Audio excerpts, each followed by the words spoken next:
Victoria Linfield's heart hammered in her chest as she plunged through the dense underbrush, the shouts of her father and brothers echoing behind her. The skirts of her once pristine blue dress caught on thorny branches, tearing the fabric she'd spent weeks sewing. But she couldn't stop, not when her very future depended on these desperate moments of flight. "Get back here, girl." Her father's voice boomed across the wooded terrain. "You ain't running from your responsibilities." The year was 1878, and at 20 years old, Victoria had just committed the ultimate betrayal in her family's eyes. She had refused to marry Harrison Whitmore, the wealthy mine owner who had offered her father an obscene sum to take her as his third wife. Harrison was nearly 50, with a reputation for cruelty that made Victoria's skin crawl. "I'd rather die than be sold like cattle," she muttered through gritted teeth as she pushed herself faster, the sound of rushing water growing louder ahead. Victoria's long chestnut hair had come loose from its pins, streaming behind her like a banner. The evening sun cast long shadows through the trees of western Colorado, not far from the struggling settlement of Delta. Her family's homestead lay 5 miles outside town, isolated enough that screams wouldn't carry to sympathetic ears. "She's heading for the Gunnison," she heard her eldest brother Jeremiah shout. "Cut her off at the bend." Victoria's lungs burned as she broke through the tree line, the raging Gunnison River before her swollen with spring melt from the mountains. Its churning waters looked treacherous, but less so than the fate that awaited her if she returned home. Her father would beat her senseless before dragging her to the altar, where she'd be handed to Harrison like a package. The sounds of pursuit grew closer. Victoria glanced back to see her father's imposing frame emerging from the forest, his face contorted with rage, flanked by her 3 brothers. There was no kindness in their expressions, only determination to bring back the family's prize cow to market. "Victoria," her father bellowed, "you come back this instant or I swear I'll make you wish you were never born." She knew it wasn't an idle threat. Her mother had died under similar declarations, worked to death to satisfy Gerald Linfield's ambitions. Now Victoria was the family's last tradable asset. Without further hesitation, she gathered her torn skirts and plunged into the frigid waters of the Gunnison. The shock of cold stole her breath as the current immediately caught her, pulling her away from the bank with frightening speed. She heard curses and shouts behind her but couldn't look back as she fought to keep her head above water. "Let her drown," she heard one of her brothers shout. "Ain't worth getting wet for." Victoria's limbs quickly numbed in the mountain-fed river. She struggled against the pull of the water, but each movement became more laborious as her sodden clothing weighed her down. She managed to grasp a floating branch, clinging to it desperately as the river carried her farther from her pursuers. The rushing water filled her ears, drowning out the voices of her family. The current spun her around, disorienting her completely. One moment she saw the shore, the next only sky, then water as she was pulled under. Each time she surfaced, she gasped desperately for air, swallowing as much water as oxygen. Just as her strength began to fail, when her fingers could barely maintain their grip on the branch, Victoria felt the current shift. The river widened, its force somewhat diminished. But it was too late. Her numb hands slipped from the wood, and she went under again. This time, darkness crept at the edges of her vision. As she fought to the surface one final time, she saw a figure on horseback galloping along the riverbank. The rider dismounted in a fluid motion and dove into the water. Strong arms encircled her waist, pulling her toward the surface, toward air. Victoria coughed and sputtered as her rescuer swam powerfully against the current, guiding them both toward the far shore. "I've got you," a deep voice assured her as they neared the bank. "Just hold on." With the last of her consciousness, Victoria felt herself being lifted from the water and carried up the rocky embankment. Her savior laid her gently on dry ground, where she rolled to her side, expelling river water from her lungs in painful heaves. When she finally looked up, she saw a man kneeling beside her, concern etched across his sun-weathered face. His eyes were a startling blue against his tanned skin, and despite her dire circumstances, Victoria couldn't help but notice how they crinkled at the corners as relief washed over his features. "You're alive," he said, his voice a low, gentle rumble. "For a moment there, I thought the river had claimed you." Victoria tried to speak, but only managed a weak cough. The man helped her sit up, supporting her back with a steady hand. "Lucas O'Connor," he introduced himself, removing his soaked hat with his free hand. "Rancher from over the ridge." "And you are," Victoria, she managed, her voice raspy. "Victoria Linfield." Lucas glanced across the river, his expression hardening. "Those men pursuing you, they didn't look friendly." "My family," Victoria whispered, fear returning as she followed his gaze. They were trying to force me to marry." Understanding dawned in Lucas's eyes. "Well, Miss Linfield, they're on the other side now, and it doesn't look like they're planning to cross. That current's too dangerous even for a determined father." Victoria turned to see her family gathered on the distant shore. Even from this distance, she could sense her father's fury. He raised a fist in her direction before spitting on the ground and turning away. Her brothers lingered a moment longer before following him back toward the trees. "They're leaving," Victoria whispered, disbelief and relief mingling in her voice. "For now," Lucas cautioned. He stood, water dripping from his clothes, and extended a hand to help her up. "But we shouldn't linger. Night's coming and you need dry clothes and a warm fire before the chill sets in." Victoria accepted his hand, unsteady on her feet as exhaustion began to claim her. "I have nowhere to go," she admitted. Lucas studied her for a moment, his expression unreadable. Then he whistled sharply, and a beautiful chestnut mare trotted over from where she'd been waiting patiently. "My ranch is about 3 miles from here," he said, guiding Victoria toward the horse. "You can rest there tonight, figure things out in the morning." As Lucas helped her mount the mare before climbing up behind her, Victoria felt the warmth of his chest against her back. His arms encircled her to take the reins, providing both security and strange comfort.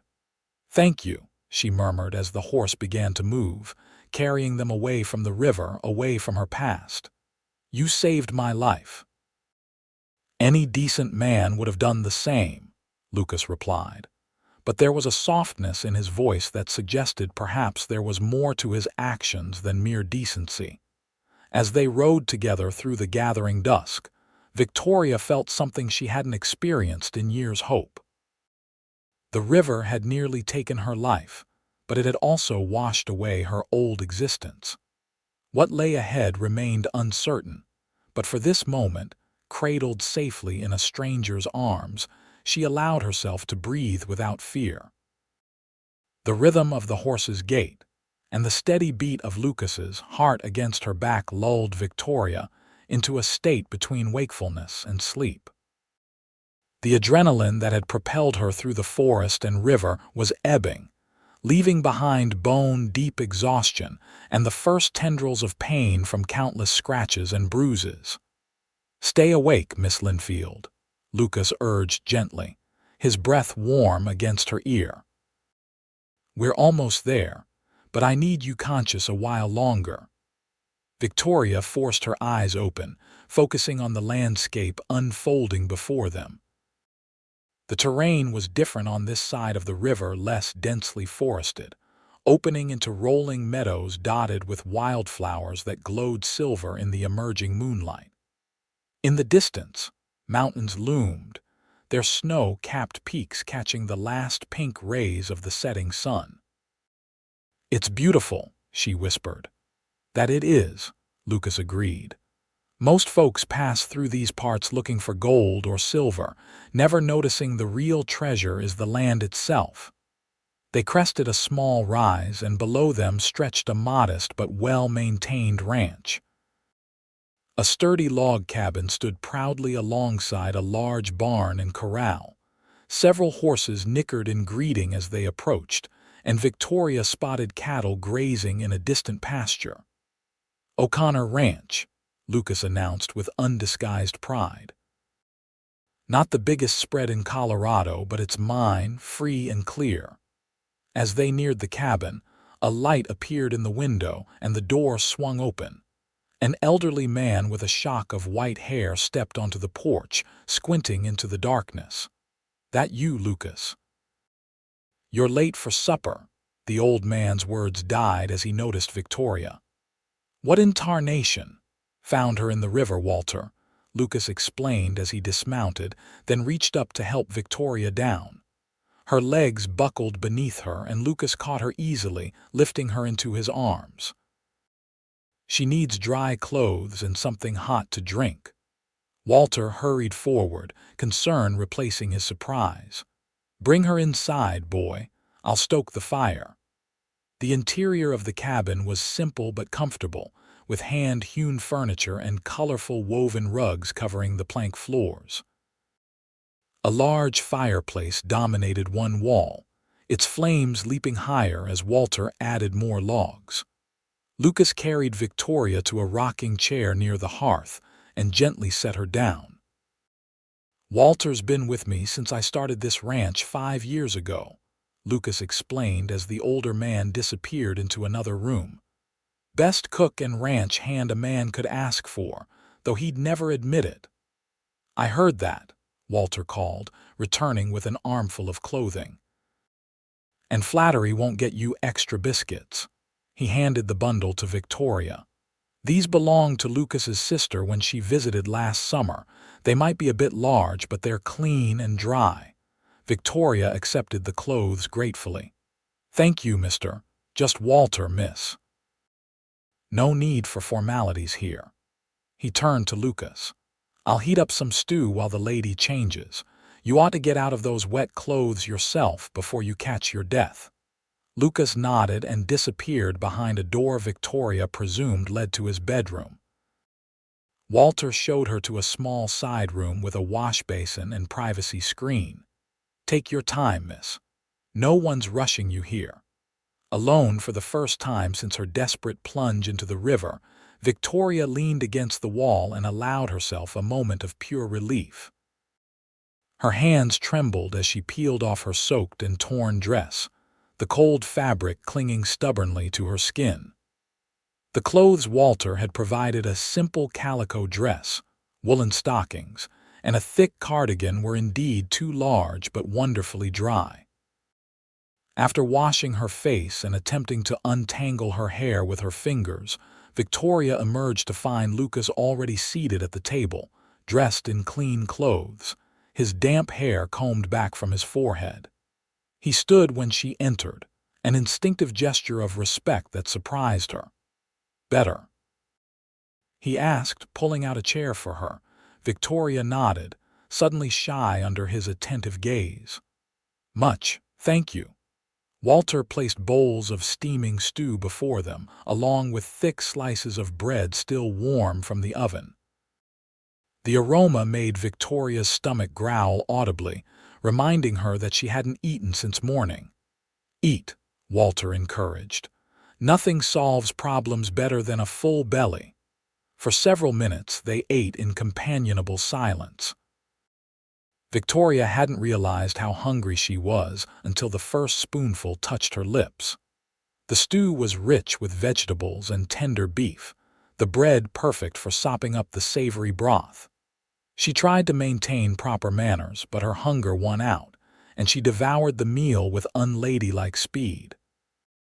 Lucas seemed to sense her embarrassment and offered her more bread. "You've had quite a day, Miss Linfield. No one would fault you for having an appetite." Victoria accepted the bread with a grateful smile. "Please, call me Victoria. After fishing me from a river, I think we can dispense with formalities." "Victoria, then."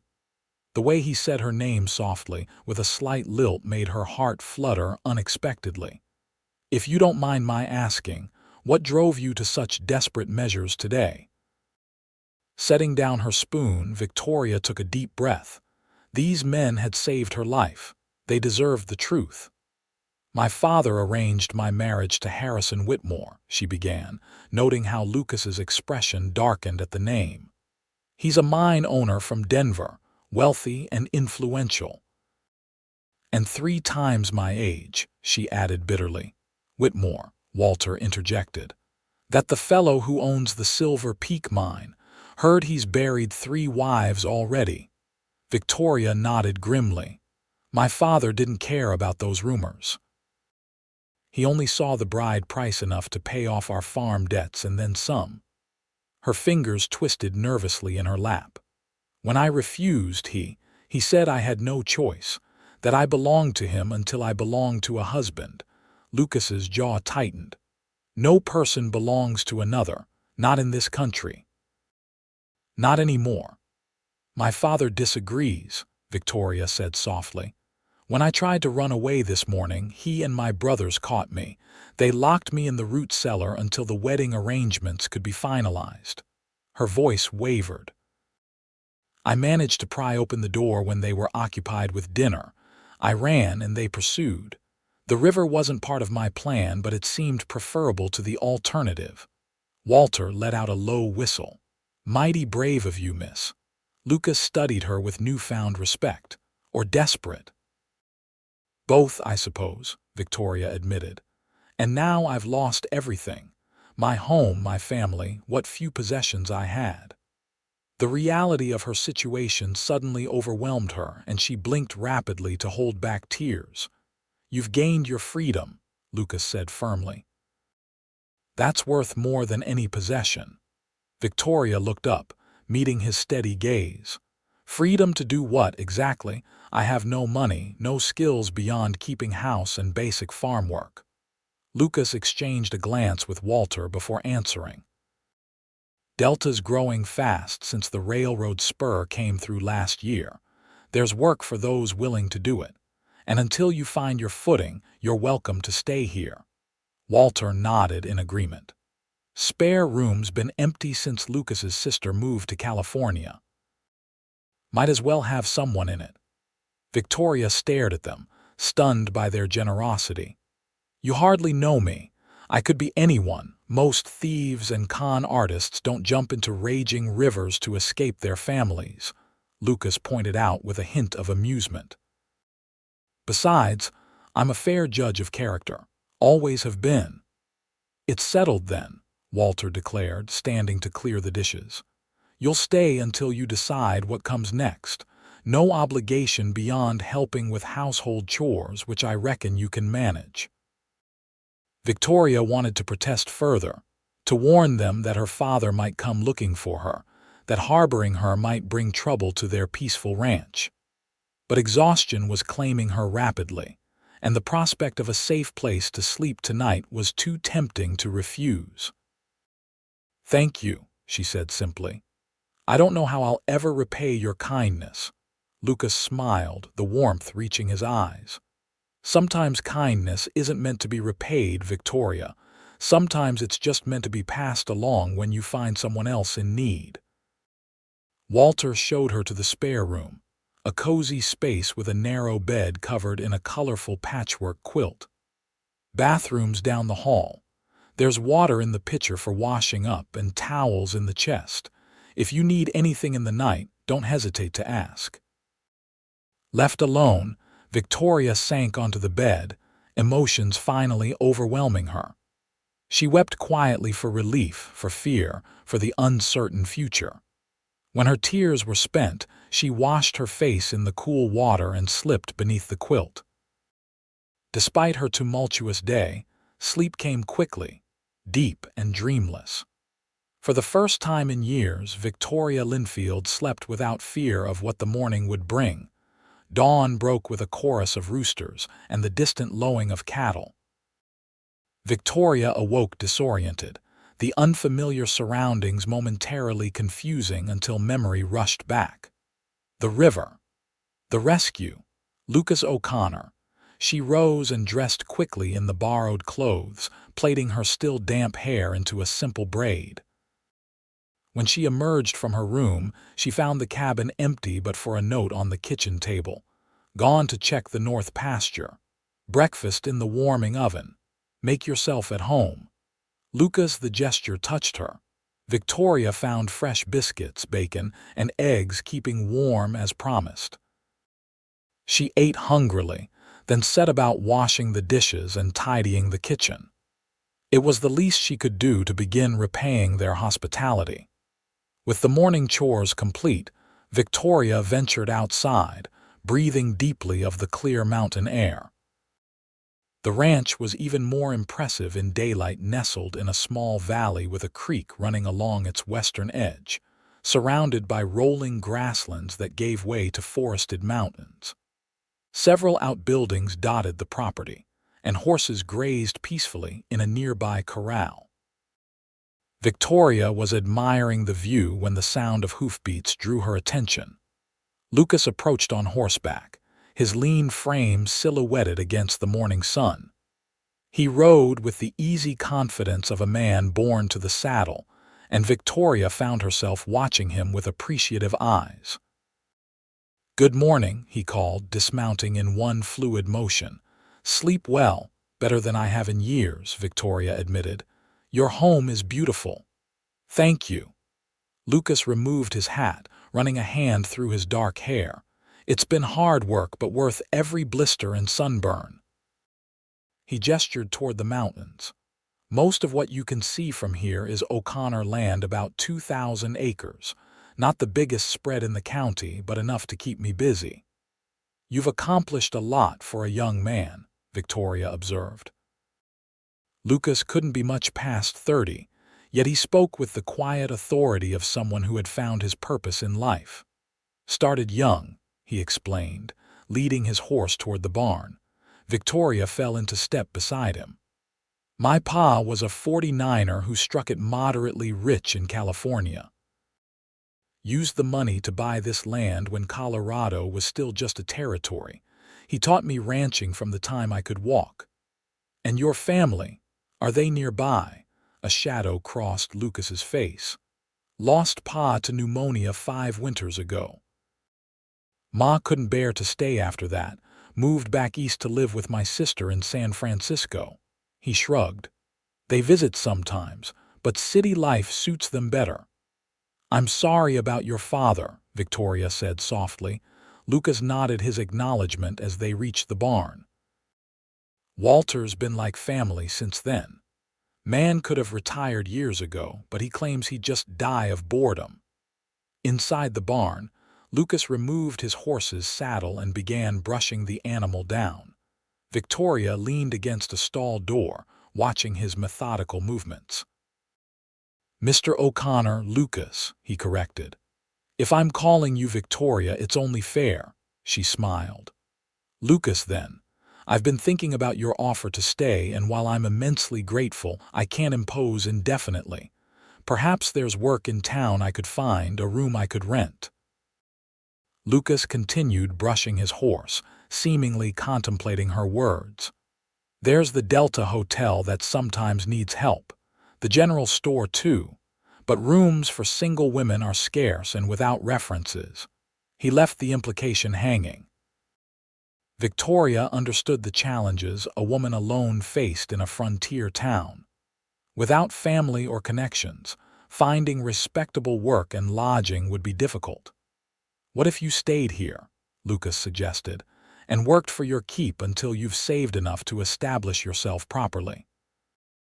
"Walter's been after me to hire help for the house since he's getting too old for both ranch and household duties." Victoria hesitated. "I wouldn't want to create gossip." Lucas's laugh was unexpected. "Walter's presence provides all the propriety needed. Besides, Delta folks know me. I've a reputation to maintain as the dullest bachelor in the county." "Dullest? I find that hard to believe for a man who dives into rivers to rescue drowning women.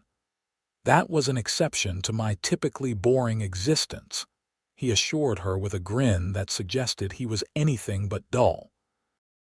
What do you say, Victoria? Stay as my housekeeper until you find your feet.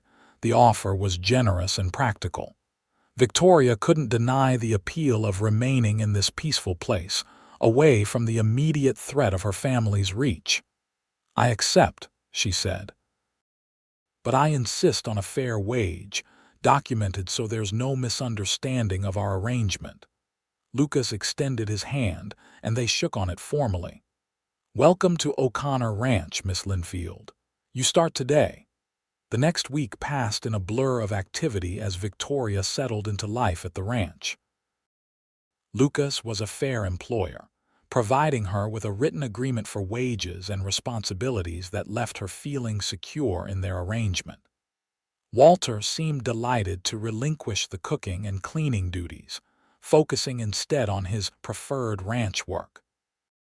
Victoria discovered she had a knack for organizing the chaotic bachelor household. She cleaned thoroughly, arranged the pantry systematically, and prepared meals that had both men praising her culinary skills.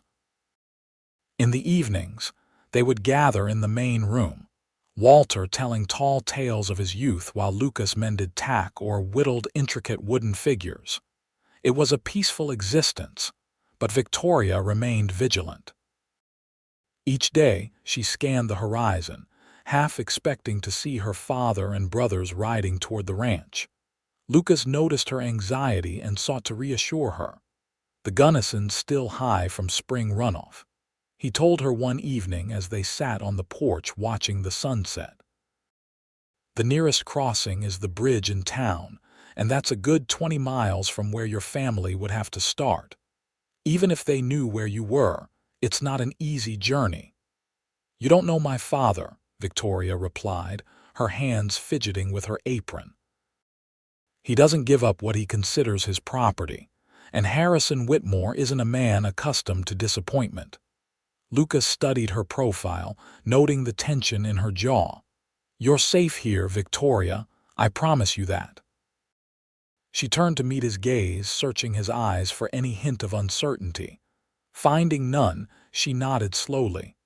I believe you. Their conversation was interrupted by Walter's appearance at the door. Rider coming, he announced. Looks like Thomas Jenkins from town.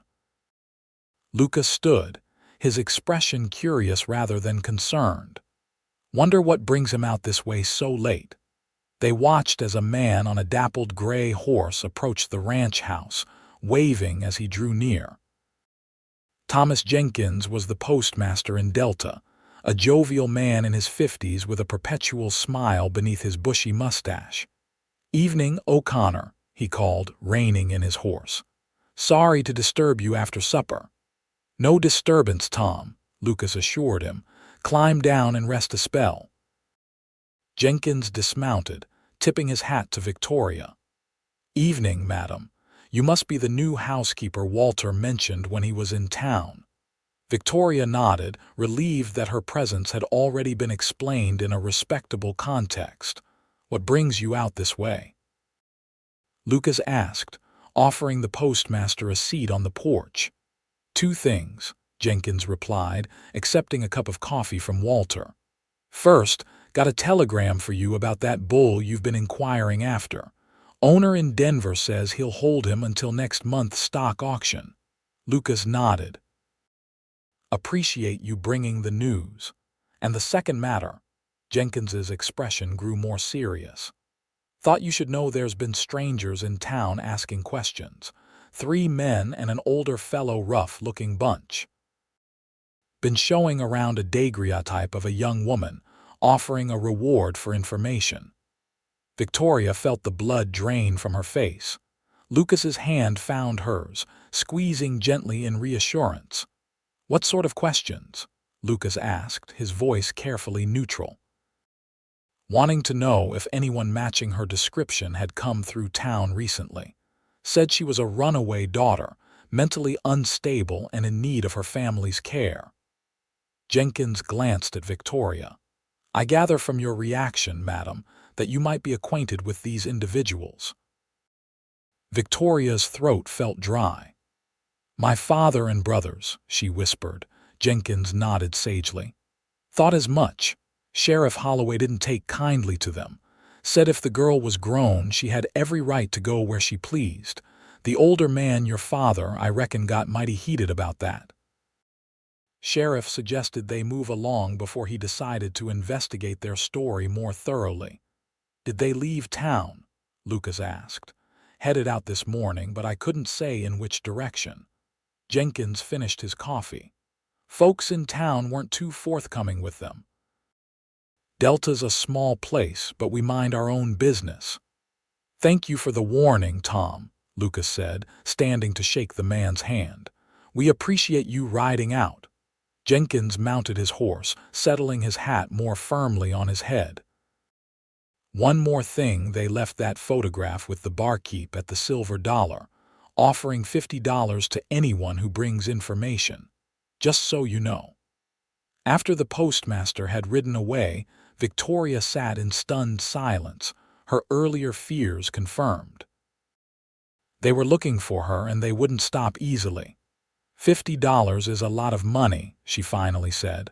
"Someone will talk eventually." Lucas paced the porch, his expression thoughtful. "We need to establish your presence here openly, make it clear you're working legitimately. If we try to hide you, it only lends credence to their claims." "How do we do that?" Victoria asked. "We go to town," Lucas decided. "Tomorrow, you, me, and Walter. We'll visit the general store, the church, introduce you properly. Once people see you're well and working of your own free will, they'll be less inclined to believe tales of mental instability." Walter, who had been quietly listening, nodded his agreement. "Good folk in Delta. Once they know you, they'll stand by you. And if my father returns while we're there—" Victoria couldn't keep the tremor from her voice. Lucas's expression hardened.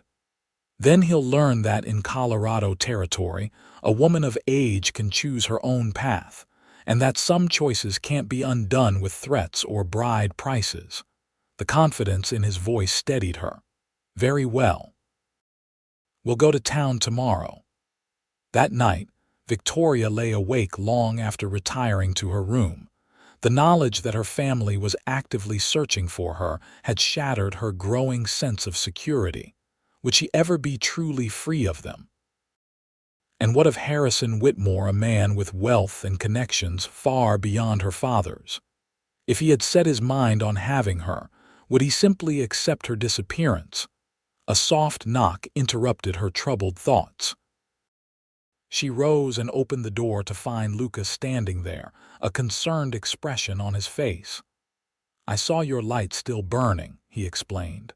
"Thought you might be needing something." Victoria shook her head. "Just my thoughts keeping me awake. I'm sorry if I disturbed you." "No disturbance." Lucas hesitated, then extended his hand. In it was a small pistol, its handle inlaid with mother of pearl. "I thought you might sleep better with this nearby." Victoria stared at the weapon, then back at Lucas. "I've never fired a gun." "I'll teach you tomorrow," he promised. "But for tonight, just knowing it's there might help chase away some fears." She accepted the pistol gingerly. "Thank you." Lucas lingered a moment longer, seemingly on the verge of saying something else. Instead, he simply nodded. "Good night, Victoria. Try to rest. Tomorrow's a new day." As he turned to go, Victoria called after him softly. "Lucas," he paused, looking back. "Why are you doing all this for me? You barely know me." In the dim lamplight, his expression was difficult to read. "Let's just say I recognize the look of someone fighting for the right to choose their own path." "Sleep well, Victoria." The next morning dawned clear and bright. Victoria dressed in her borrowed clothes, freshly laundered and pressed. She had managed to alter the dress slightly for a better fit, though it still hung somewhat loose on her frame.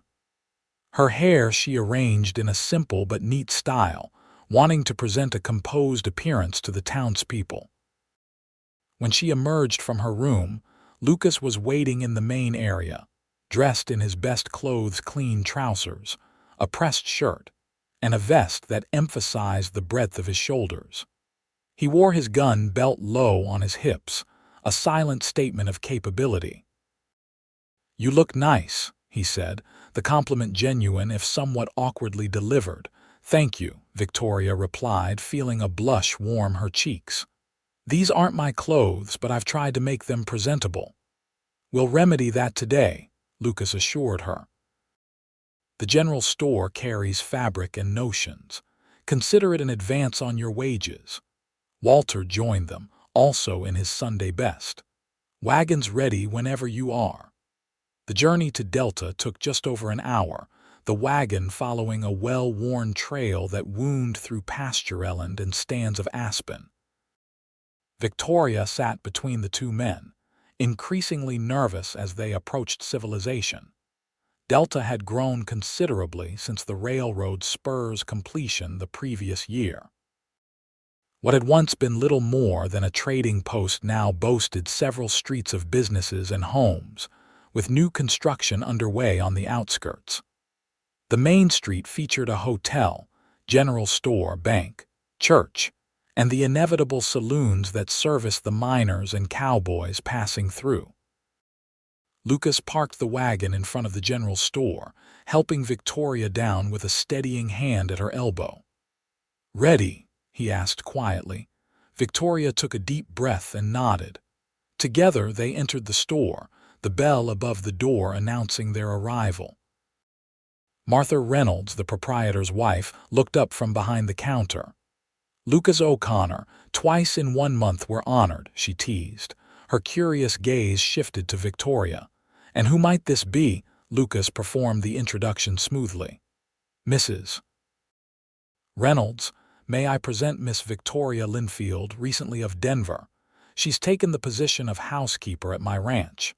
Victoria extended her hand, relieved when the older woman shook it warmly. "Pleased to meet you, Mrs. Reynolds." "Likewise, dear." Martha's shrewd eyes assessed Victoria quickly. "Walter must be pleased to have help with those 2 bachelor slobs." Lucas laughed. "He's fairly dancing with joy, madam." For the next hour they shopped for fabric, thread, and other necessities. Martha was full of gossip about town happenings, including a pointed mention of those unsavory characters asking questions the day before. "Sheriff Holloway didn't like the look of them one bit," Martha confided as she measured out calico. "Especially when the older one started making threats about rights to his property.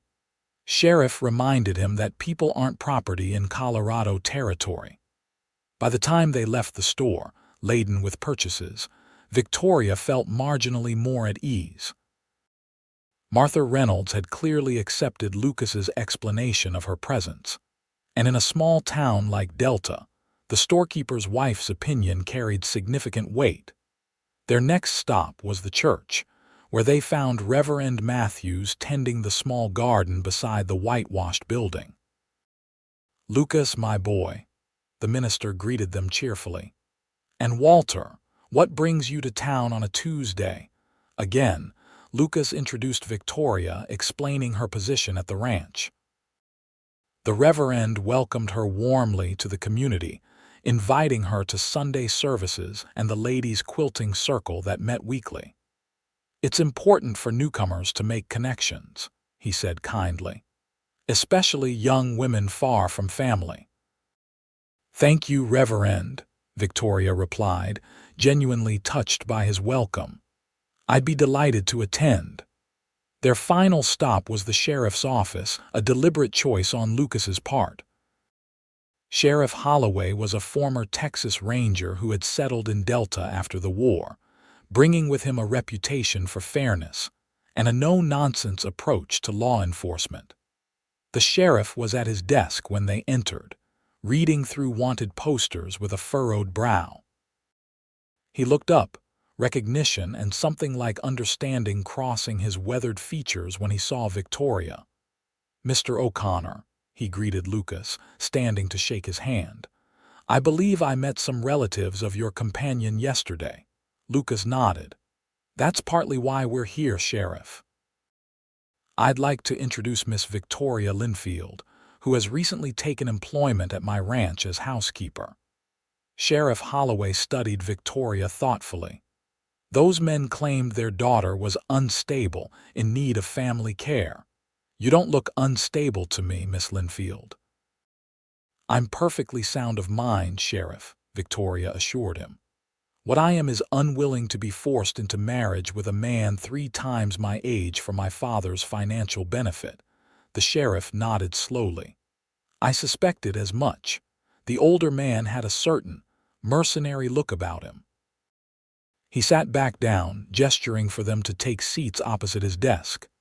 They might return, you understand. The reward they're offering is substantial.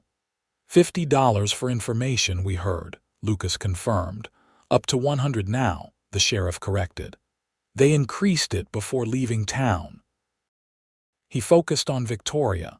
How old are you, miss? 20 last March, she replied.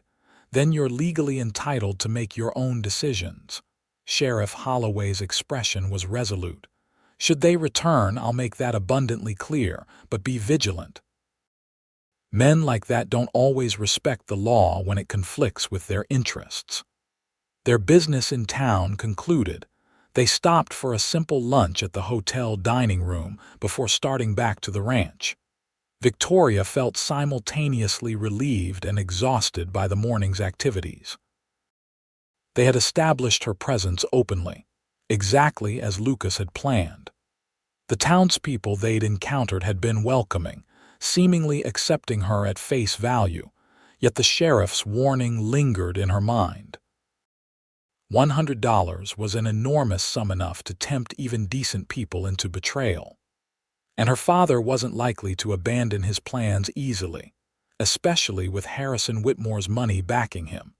As they traveled home, Victoria noticed Lucas watching her with concern. You're very quiet, he observed. She managed a smile. Just thinking. Thank you for today. You've gone to extraordinary lengths for my sake. Lucas's gaze returned to the road ahead. I told you before, sometimes kindness isn't meant to be repaid. Even so, Victoria persisted, you've risked much. If my father returns with men, if there's trouble, then we'll face it, Lucas said simply, as if the matter were already decided. Together. The word hung between them, carrying weight beyond its simple meaning. Victoria studied his profile, noting the determination in the set of his jaw, the unwavering focus in his blue eyes. In that moment, she realized that Lucas O'Connor was not merely being kind, he was making a choice to stand with her against whatever came. The revelation both warmed and troubled her heart. Warmed because his steadfast support meant more than she could express. Troubled because she feared what it might cost him in the end. As June ripened into July, life at O'Connor Ranch fell into a comfortable rhythm. Victoria's days were filled with household duties, cooking, cleaning, mending, interspersed with moments of unexpected joy.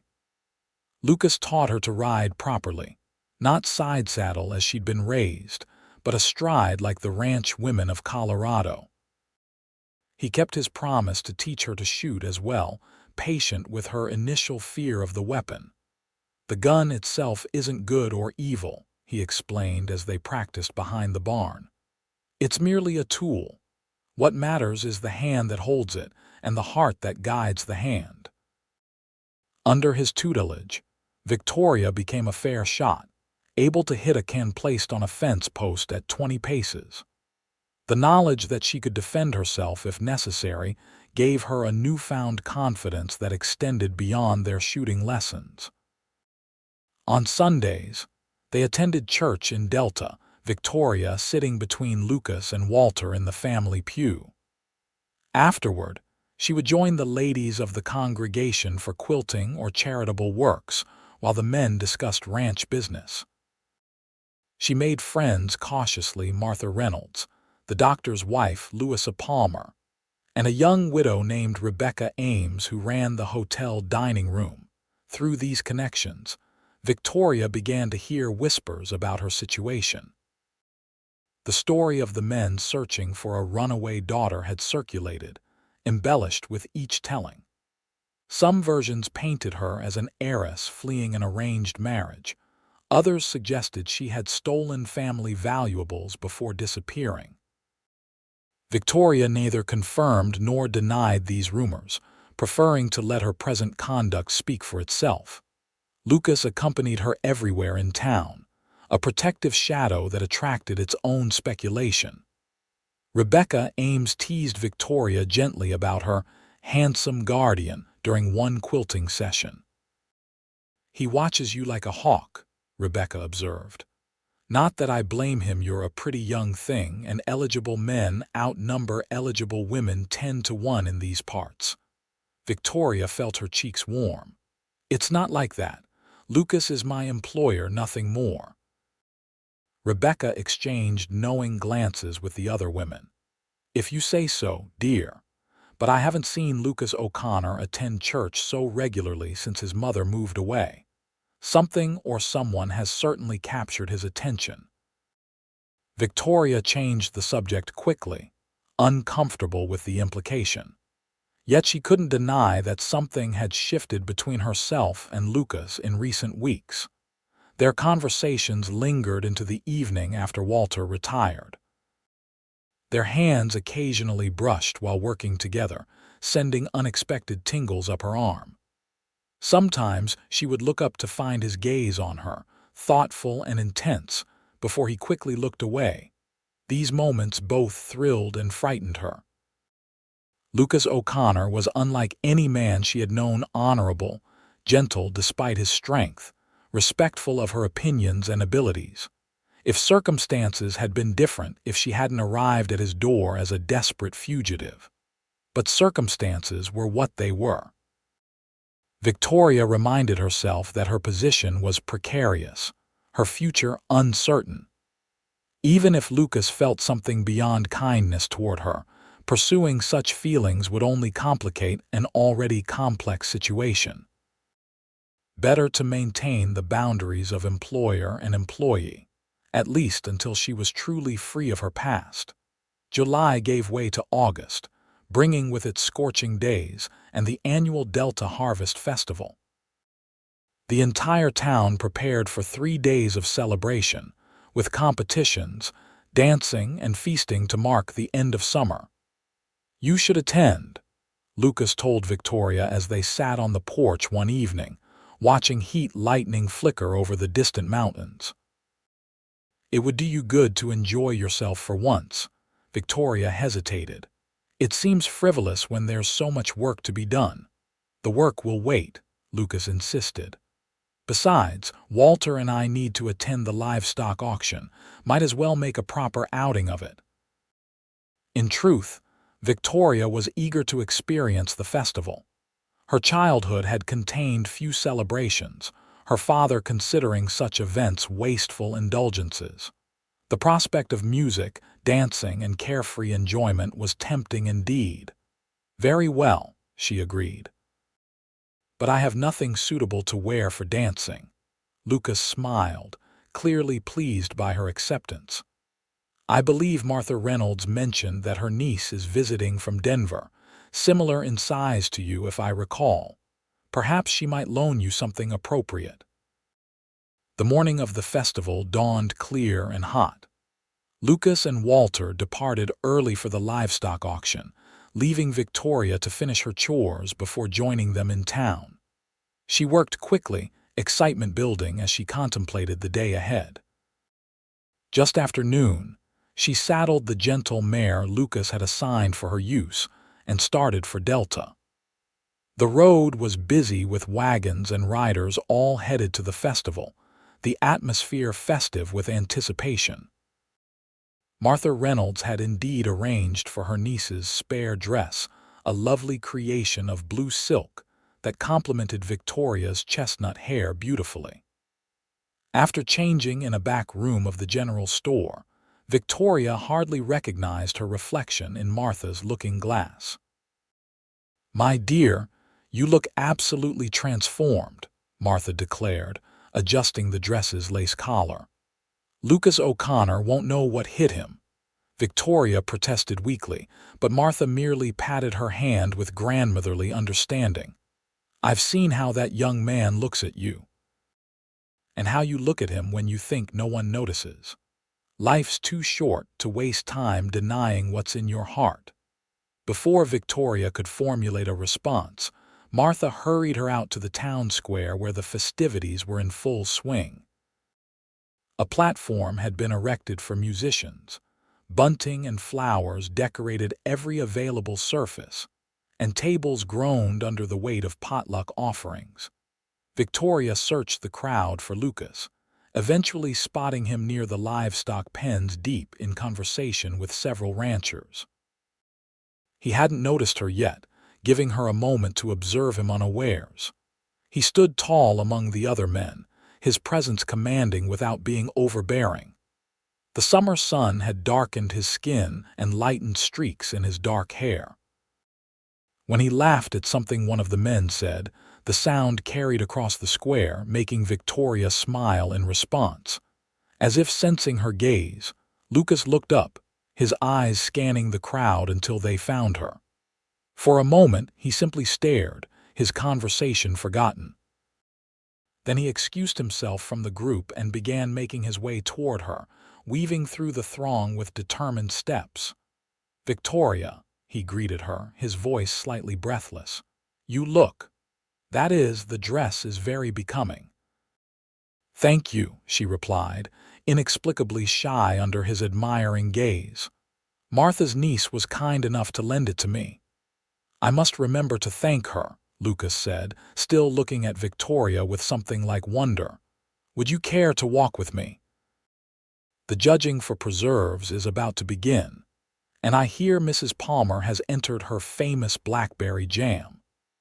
They spent the afternoon wandering from one event to another, admiring handcrafts, sampling baked goods, watching children's races and men's feats of strength. Lucas introduced Victoria to numerous ranchers and their wives, his hand resting lightly at the small of her back in a gesture that felt both protective and possessive. As evening approached, lanterns were lit around the square and the musicians took their places on the platform. The first strains of a waltz filled the air, and couples began to move toward the area designated for dancing. Lucas turned to Victoria, a question in his eyes. "Would you do me the honor?" he asked, extending his hand. Victoria hesitated only briefly before placing her hand in his. "I should warn you I'm not very practiced at dancing." "Neither am I," Lucas admitted as he led her to the floor. "We can learn together." His arm encircled her waist, strong and secure, as his other hand clasped hers. Victoria rested her free hand on his shoulder, acutely aware of the solid muscle beneath her fingers. They moved somewhat awkwardly at first, finding their rhythm as the music swelled around them. "You're doing wonderfully," Lucas murmured, guiding her through a turn. "You're an excellent teacher," Victoria replied, growing more confident with each step. They danced 3 consecutive dances, lost in their own world despite the crowded floor. During a particularly lively reel, Lucas lifted her by the waist in a twirl that left Victoria breathless with exhilaration. When he set her down, their faces were inches apart, his eyes dark with an emotion she dared not name. The moment was broken by Walter's appearance at their side. "Sorry to interrupt, but there's something you should know," he said urgently. "Just overheard at the bar strangers arrived in town an hour ago, 4 men asking about a young woman matching Victoria's description." Lucas's expression hardened instantly. "Where are they now?" "Sheriff's keeping an eye on them at the Silver Dollar. They're offering $200 now for information leading to her." Victoria felt a chill despite the warm evening. "They've doubled the reward again." Lucas took her elbow, guiding her away from the dance floor. "We should leave before someone recognizes you in this crowd." Too late for that, Walter warned. Martha Reynolds's nephew was in the saloon when they were showing your picture around. He might have recognized you from your visits to the store. Victoria glanced around the festival, suddenly seeing potential threats in every curious glance. What do we do? Lucas thought quickly. We can't return to the ranch tonight. That's the first place they'll look if they get word of your whereabouts. Walter, can you create a diversion? Make it known you're heading back to the ranch alone. Draw them in that direction. Walter nodded grimly. I can manage that. Where will you two go? I have a hunting cabin about 15 miles north in the foothills. It's remote, hard to find unless you know where to look. Lucas turned to Victoria. It won't be comfortable like the ranch house, but it will be safe until we figure out our next move. I'll take safety over comfort, Victoria assured him. They formulated their plan quickly. Walter would return to the ranch openly, making sure he was observed leaving town. Meanwhile, Lucas and Victoria would slip away quietly, taking a roundabout route to the cabin to avoid being followed. The change from festive celebration to flight happened so swiftly that Victoria barely had time to process her emotions. One moment she had been dancing in Lucas's arms, her heart light with possibility. The next, she was back to being hunted, her presence endangering the very people who had shown her kindness. They left the festival grounds separately, Victoria first, changing quickly back into her everyday clothes in Martha's storeroom before slipping out the back door.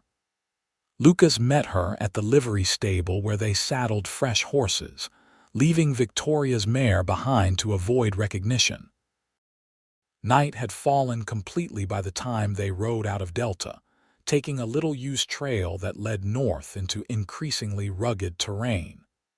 They traveled in silence, alert for any sound that might indicate pursuit.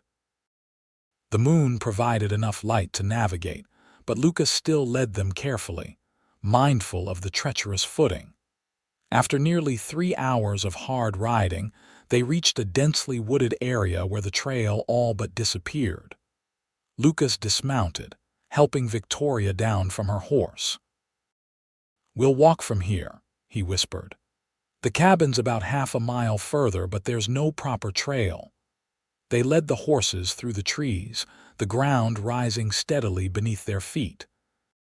Eventually, they emerged in a small clearing where a rustic log cabin stood, barely visible in the moonlight. Lucas secured the horses while Victoria waited, her nerves stretched taut with exhaustion and fear. When he returned, he produced a key from his pocket and unlocked the cabin door. "It's not much," he warned as they stepped inside, "but it's solid and hidden." He struck a match, lighting a lantern that revealed a single room with a stone fireplace, a narrow cot, a rough table with 2 chairs, and basic cooking implements hanging from hooks on the wall.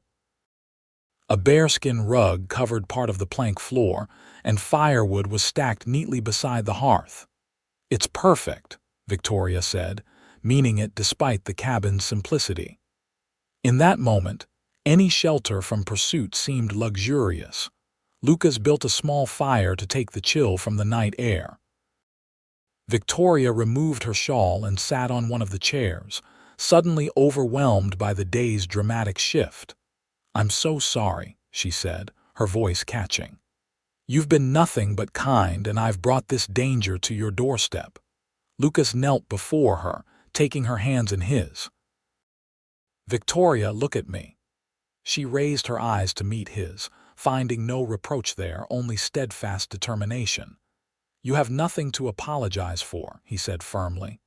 "The men pursuing you, your father, this Whitmore, they are the ones who should be ashamed. Not you.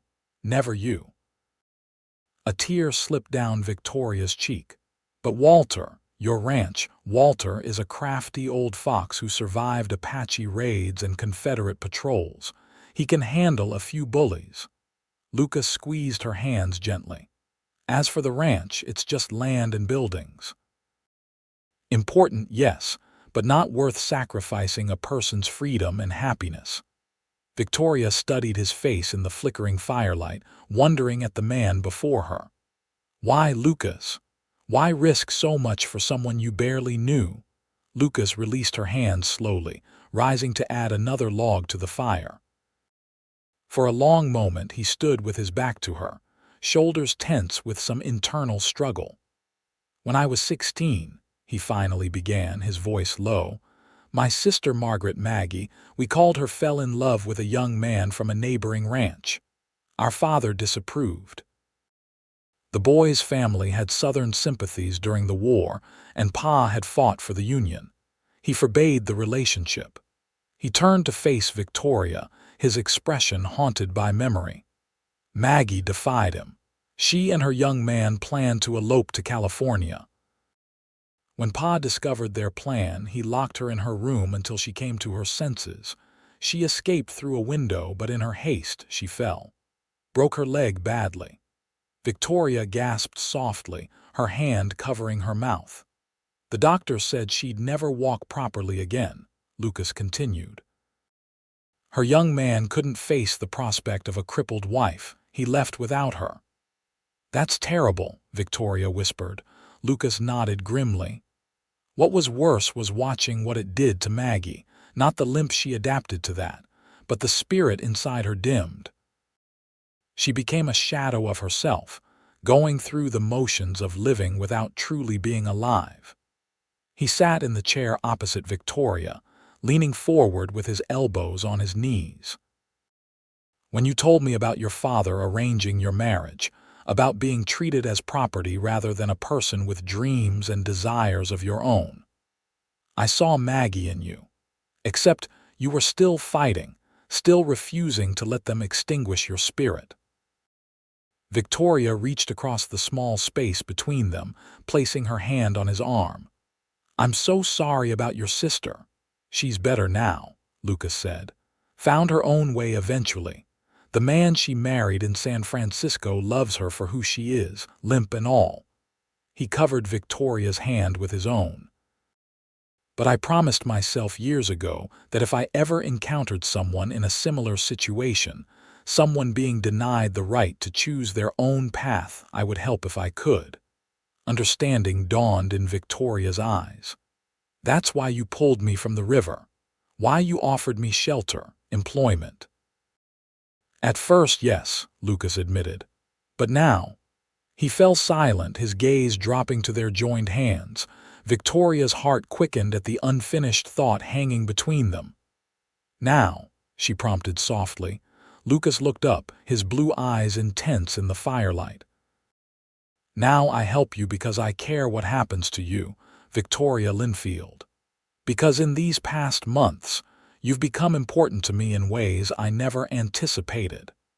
The simple honesty of his words touched Victoria deeply. Without conscious thought, she leaned forward, closing the distance between them until her lips met his in a gentle kiss. Lucas remained still for a heartbeat, before responding, his hand rising to cradle her cheek as he returned the kiss with equal gentleness. When they parted, his expression was a mixture of wonder and concern. Victoria, he began, his voice hoarse with emotion, I don't want you to feel obligated in any way. She silenced him with a finger to his lips. Lucas O'Connor, do you truly believe I would kiss a man out of obligation? A smile tugged at his mouth beneath her finger. I suppose not. You're far too stubborn for that. Precisely.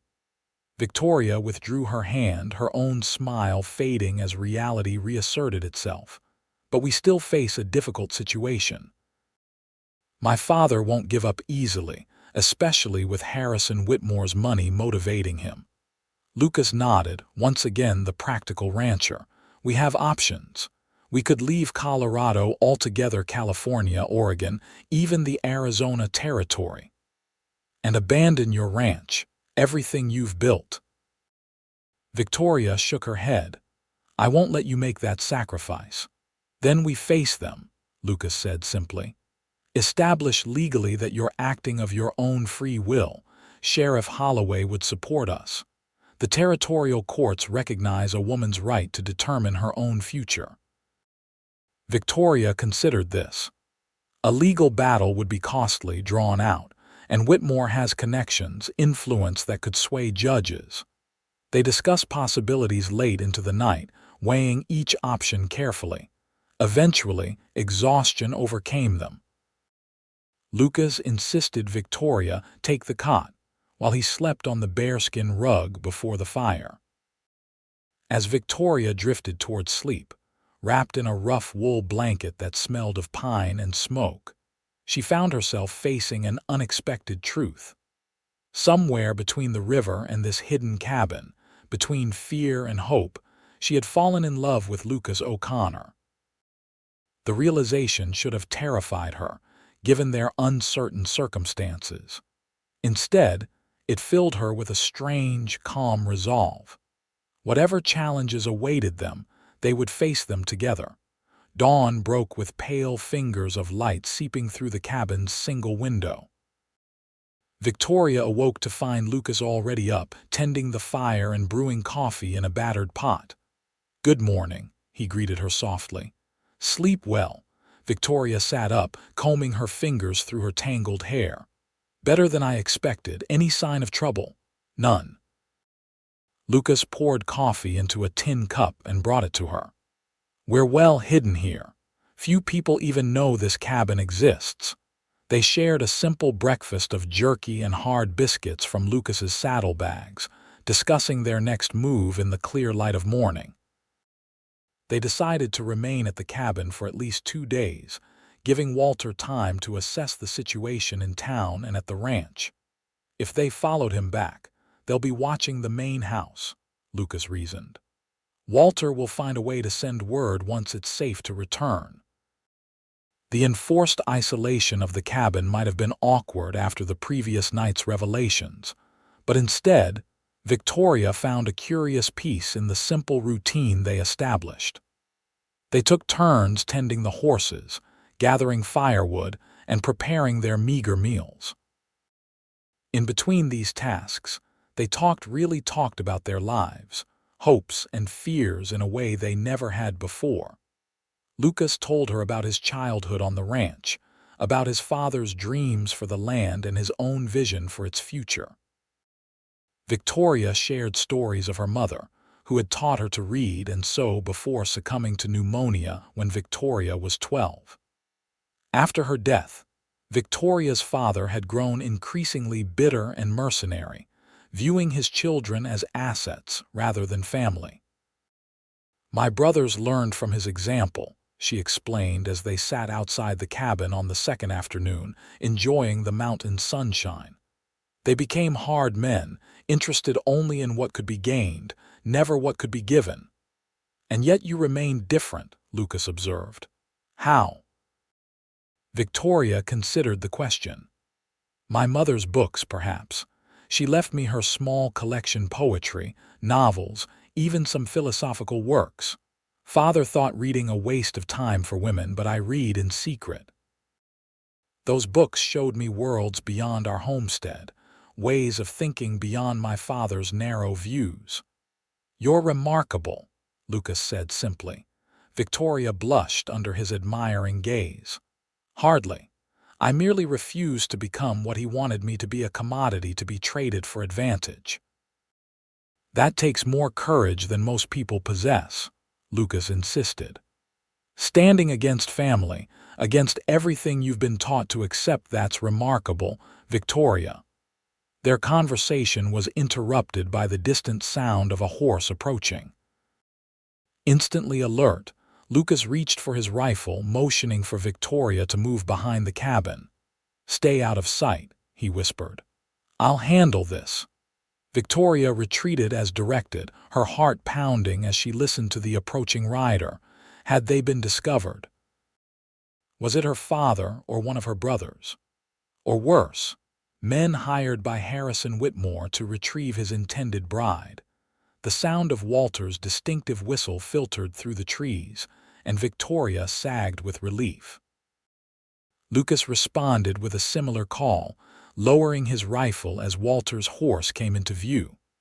"All clear," the old ranch hand announced as he dismounted. Though it was a close thing for a while, Victoria emerged from hiding as Lucas greeted Walter with a hearty slap on the shoulder. "What happened?" Walter accepted the cup of water Victoria offered, drinking deeply before answering.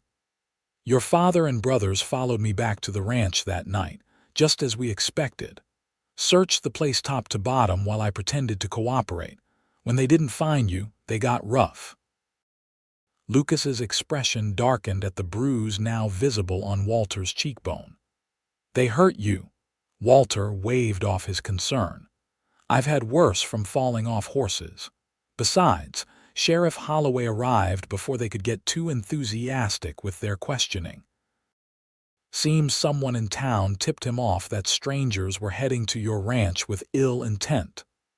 "Thank goodness," Victoria breathed. "But how did you get away to come here?" "They've been watching the ranch," Walter explained. "But their city men at heart don't know how to track worth a damn. I slipped out before dawn, took the long way around to throw off any followers." "And now?" Lucas asked. "Are they still at the ranch?" Walter shook his head. "Left yesterday. Word in town is they're heading back to Denver, at least temporarily." "That Whitmore fellow apparently has business that can't wait," Victoria frowned. "They wouldn't give up so easily." "Oh, they haven't given up," Walter confirmed. "Before they left, your father filed a formal complaint with the territorial court, claiming you're mentally unstable and that Lucas kidnapped you from their care.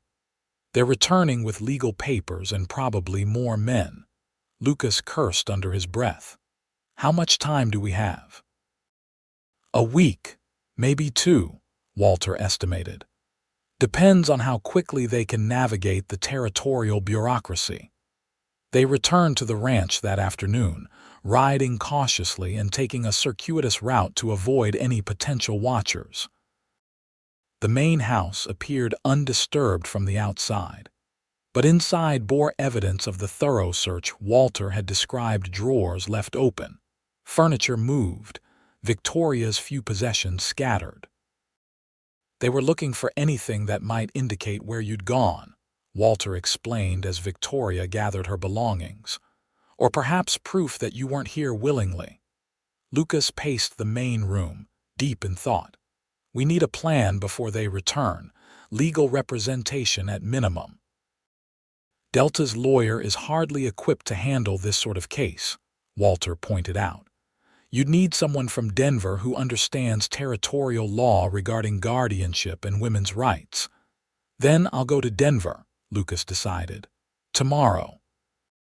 Find a lawyer who can help us prepare for whatever legal challenge they bring." Victoria looked up sharply from folding her clothes. "I should go with you. This concerns me more than anyone." Lucas shook his head. "Too risky. Denver is Whitmore's territory. He has eyes and ears throughout the city." "All the more reason I should testify in person," Victoria argued. "Any legal defense will need my direct statement regarding my father's actions and my own state of mind." Their debate continued through dinner, with Walter offering occasional comments that supported both perspectives. Finally, as night fell, Lucas conceded the logic of Victoria's argument. "You're right," he admitted reluctantly. "Your testimony will carry more weight delivered in person, but we travel together, stay together at all times. No unnecessary risks." The journey to Denver required 2 days of hard travel. They left Walter in charge of the ranch, taking the best horses and traveling light. Lucas was tense throughout the journey, constantly scanning their surroundings for signs of threat. Victoria found his protectiveness both touching and occasionally frustrating. "I'm not made of glass, Lucas," she reminded him during a brief rest stop. "I survived 20 years with my father. I can handle a ride to Denver." "It's not your strength I doubt," he replied, softening his concern with a smile. "It's the lengths to which Whitmore might go to claim what he believes is his." Denver in 1878 was a bustling city of nearly 35,000 people, a far cry from the small mining camp it had been just 20 years earlier. Victoria had visited only once before, on a rare excursion with her mother before her death. The city had grown exponentially since then, with grand buildings of brick and stone replacing the wooden structures of its early days. They secured rooms at a modest hotel on the outskirts of town, far from the opulent Brown Palace where Whitmore and his associates would likely be found. Lucas registered them as brother and sister to avoid scandal, though the clerk's knowing look suggested he wasn't entirely convinced by the ruse. Their first task was to locate a reputable attorney. The hotel proprietor recommended William Blackwell, a former judge who had established a legal practice specializing in territorial disputes and family law. They found Blackwell's office on a tree-lined street of professional establishments. The lawyer himself was a surprisingly young man, not yet 40, with intelligent eyes behind wire-rimmed spectacles and a thoughtful manner that put Victoria immediately at ease. After hearing their situation, Blackwell leaned back in his chair, fingers steepled before him. "You've presented me with an interesting case, Miss Linfield. Legally speaking, you're within your rights as an adult woman to determine your own residence and associations. However, allegations of mental instability can complicate matters significantly." "Those allegations are completely false," Victoria asserted. "My father is motivated purely by financial considerations. Harrison Whitmore offered him a substantial sum for my hand in marriage." Blackwell nodded. "Such arrangements, while morally questionable, aren't technically illegal. But forcing an unwilling adult into marriage certainly is." He turned to Lucas. "Your involvement complicates matters further, Mr. O'Connor. They may claim you've exerted undue influence over Miss Linfield for your own purposes." Lucas stiffened. "My only purpose was to help someone in need." "A noble motive," Blackwell acknowledged, "but one that may be difficult to prove in court against determined opposition. Whitmore is a powerful man with connections throughout the territory." "What do you suggest?" Victoria asked. Blackwell considered for a moment. "We need to establish clearly that you're of sound mind and acting of your own free will. Testimonials from respected members of the Delta community would help.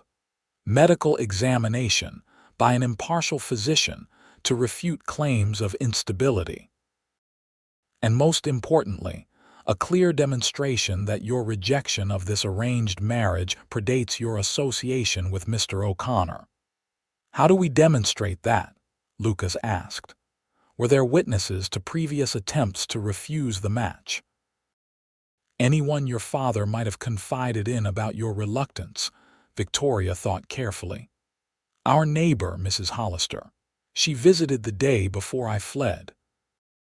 I overheard my father telling her about the arrangement with Whitmore, complaining about my stubbornness in refusing such a generous offer." Blackwell made a note. "Good. We'll need her testimony. Anyone else?" "The local preacher who was to perform the ceremony," Victoria recalled. "Reverend Simmons. He came to counsel me about my duty to honor my father's wishes. I told him quite clearly that I would rather die than marry Harrison Whitmore." "Excellent," Blackwell said, writing rapidly. "Religious figures make compelling witnesses. Their testimony carries particular weight with judges." For the next hour, they developed their legal strategy. Blackwell would prepare documents establishing Victoria's mental competence and right to self-determination. They would gather affidavits from Delta residents testifying to her sound character and clear thinking. And they would file a counter-complaint alleging attempted forced marriage, which violated territorial statutes. "One more thing," Blackwell said as they prepared to leave. You should consider the possibility that Whitmore won't rely solely on legal means to achieve his goal. Men of his type often believe themselves above the law. Lucas nodded grimly. We've considered that possibility. Then be vigilant during your stay in Denver. Whitmore has many employees who wouldn't hesitate to take matters into their own hands if properly compensated. They left Blackwell's office with a plan in place, but heightened awareness of their vulnerability in the city. Lucas insisted they return directly to their hotel, avoiding public places where they might be recognized. As they walked, Victoria noticed Lucas scanning the crowds constantly, his hand never far from the pistol concealed beneath his coat. Despite the summer heat, she felt a chill of apprehension. Denver suddenly seemed full of potential threats, every passing glance potentially hostile. We'll leave first thing tomorrow, Lucas decided as they reached the hotel. Blackwell has what he needs from us for now. The sooner we return to Delta, the safer we'll be. Victoria agreed, though part of her hated retreating so quickly. It felt like running away, like allowing fear to dictate their actions. Yet she understood the pragmatic wisdom in Lucas's caution. They dined privately in Victoria's room, discussing Blackwell's strategy and their own next steps. As evening deepened into night, Lucas rose reluctantly to retire to his own room across the hall. "Lock your door," he instructed. "Don't open it for anyone but me, and only if I give our signal." They had established a distinctive knock, 2 quick taps, followed by 3 slower ones to identify themselves. Victoria promised to follow his instructions. After securing her door, she prepared for bed, her mind churning with the day's developments. Sleep proved elusive as she imagined the legal battle ahead, the public scrutiny, the potential for violence if Whitmore decided to circumvent the law. A noise in the hallway startled her fully awake. Footsteps, multiple sets, moving stealthily past her door. Then Lucas's distinctive knock at her door, 2 quick, 3 slow. Victoria rose quickly, pulling on her robe before unlocking the door. Lucas stood there, fully dressed despite the late hour, a finger to his lips warning her to silence. "We need to leave," he whispered. "Now. What's happened?" Victoria asked, keeping her voice low. "Men watching the hotel," Lucas explained tersely. "Walter's friend at the livery recognized one of them works for Whitmore's mining operation. They know we're here." Victoria moved quickly, changing into her traveling clothes while Lucas turned discreetly away. She packed her few belongings into her satchel, heart racing with renewed fear. "Ready," she announced moments later. Lucas led her to the window rather than the door. "There's a service stairway outside. We can reach the alley without being seen." The descent was precarious but manageable. Once in the alley, they moved quickly through the sleeping city, staying to shadows and avoiding the main streets. Lucas led them to a different livery stable where their horses waited, already saddled. "Walter's friend," Lucas explained as they mounted. "He got word to us just in time." They rode out of Denver under cover of darkness, taking a different route than their arrival. By dawn, they were well into the foothills, beyond immediate pursuit. They stopped only briefly to rest the horses and eat a cold breakfast from their saddlebags. "Blackwell will continue with our legal preparations," Lucas assured her as they rode, "but we need to be more careful now. They know we're actively fighting back." Victoria nodded, too exhausted for lengthy conversation. The night's hasty escape had drained her remaining energy, leaving only determination to keep moving forward. They reached Delta 2 days later, having pushed themselves and their horses hard to outpace any potential pursuit.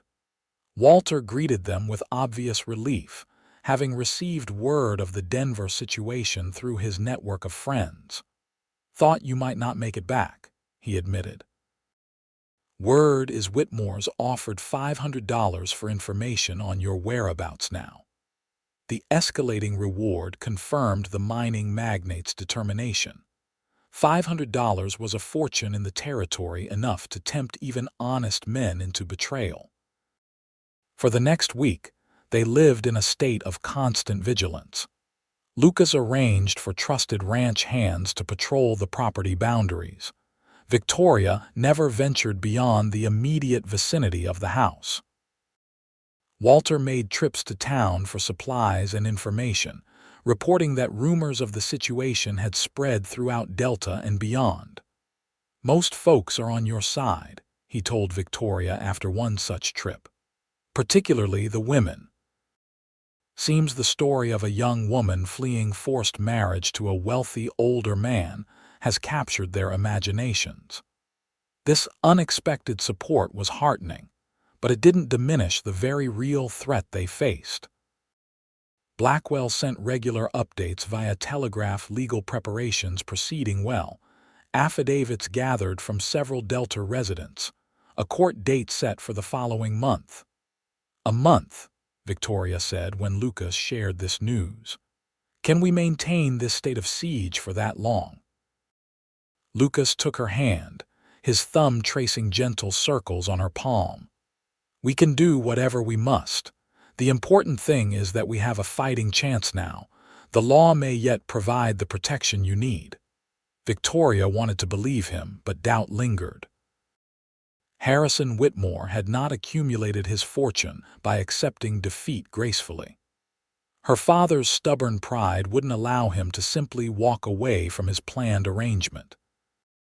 The longer they waited for legal resolution, the more opportunity their opponents had to find alternative methods to achieve their goals. Her fears proved prophetic 3 days later, when Walter returned from town with alarming news. "Whitmore's men are in Delta," he reported grimly. "Not just one or two, a dozen at least. They're staying at the hotel, asking questions all over town." Lucas's expression hardened. "What kind of men?" "The kind that wear their guns low and know how to use them," Walter said. "Not miners or clerks' hired guns." That night, they extinguished the lamps early, maintaining the pretense of normal routine while preparing for possible attack. Lucas distributed weapons throughout the house, his rifle by the front door, shotgun in the kitchen, pistols within easy reach in every room. Victoria found herself stationed at an upstairs window with Lucas's pearl-handled revolver, watching the approach to the ranch house. The weight of the weapon in her hand was both reassuring and terrifying. Could she actually fire it at another human being if necessary? The answer came with surprising certainty. Yes, if it meant protecting her freedom and the people who had risked everything to help her. The attack, when it came, was not the frontal assault they had anticipated. Near midnight, the distinctive smell of smoke roused Victoria from her vigilant watch. Looking out the window, she saw flames licking at the corner of the barn, deliberately set and quickly spreading in the dry summer air. "Fire," she called downstairs. "The barn's burning." Lucas and Walter rushed outside, Victoria close behind despite Lucas's instruction to stay in the house. The animals inside were panicking, their frightened sounds carrying clearly through the night air. "We have to get the horses out," Lucas shouted, running toward the burning structure. Victoria knew immediately it was a diversion. "Lucas, wait, it's a trap," her warning came too late. As Lucas and Walter focused on the barn door, dark figures emerged from the shadows surrounding the house. Victoria counted 6 men, all armed, moving with practiced coordination. "Lucas!" she screamed again as 2 men rushed him from behind. Lucas spun at her cry, drawing his pistol in a fluid motion, but another attacker struck from his blind side. The blow sent him staggering, his gun falling from his grasp. Walter fared no better, an attacker's rifle butt connecting with his temple and dropping him unconscious to the ground. Victoria raised her revolver, but hesitated. The men were too close to Lucas, the risk of hitting him too great. Her moment of indecision proved costly. Rough hands seized her from behind, a cloth pressed over her mouth and nose. The sickly sweet smell of chloroform filled her senses as she struggled against the inexorable pull of unconsciousness. Her last sight before darkness claimed her was Lucas fighting desperately against 3 attackers, blood streaming from a cut above his eye, his expression one of fury and anguish as he watched her being dragged away. Victoria awoke to the rhythmic sway of a moving wagon, her head pounding and her mouth painfully dry. She lay on a rough wooden surface, hands bound before her, a canvas tarp partially covering her body. Through a gap in the covering, she could see stars wheeling overhead, providing the only light in the otherwise pitch-black night. Gathering her wits, she tried to assess her situation. The wagon was moving fast, the driver pushing the team hard, judging by their labored breathing. 2 men rode alongside. She could hear their occasional comments to each other, though the words were indistinct over the rattle of wheels. Her abductors, undoubtedly Whitmore's men, were taking her. Where? Back to her father. Directly to Whitmore himself. The possibilities were equally disturbing. Carefully, trying to avoid drawing attention, Victoria tested her bonds. The rope around her wrists was tight but not painfully so, secured by someone who knew their business. Her ankles were similarly bound, preventing any attempt to escape the moving wagon. Fear threatened to overwhelm her, but Victoria fought it back with determined focus. Lucas and Walter, were they alive? Injured? The not knowing was almost worse than her own predicament. Had the ranch house burned along with the barn? Had their entire life been destroyed in a single night of violence? The thought of Lucas, bloodied and desperate, fighting against impossible odds, brought tears to her eyes. In the weeks since he had pulled her from the river, he had become more than her rescuer, more than a friend or even a potential suitor. He had become the embodiment of everything she valued: courage, integrity, gentleness combined with strength. If he had died trying to protect her, no. She couldn't allow herself to follow that line of thinking. Lucas was alive. He had to be. And he would be looking for her, of that she was certain.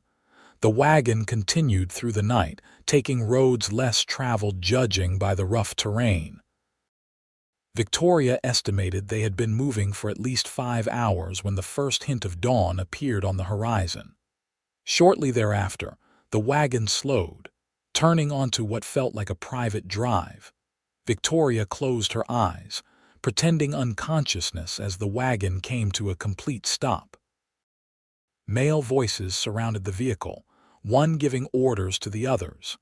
Get her inside. The boss wants to see her as soon as she's presentable.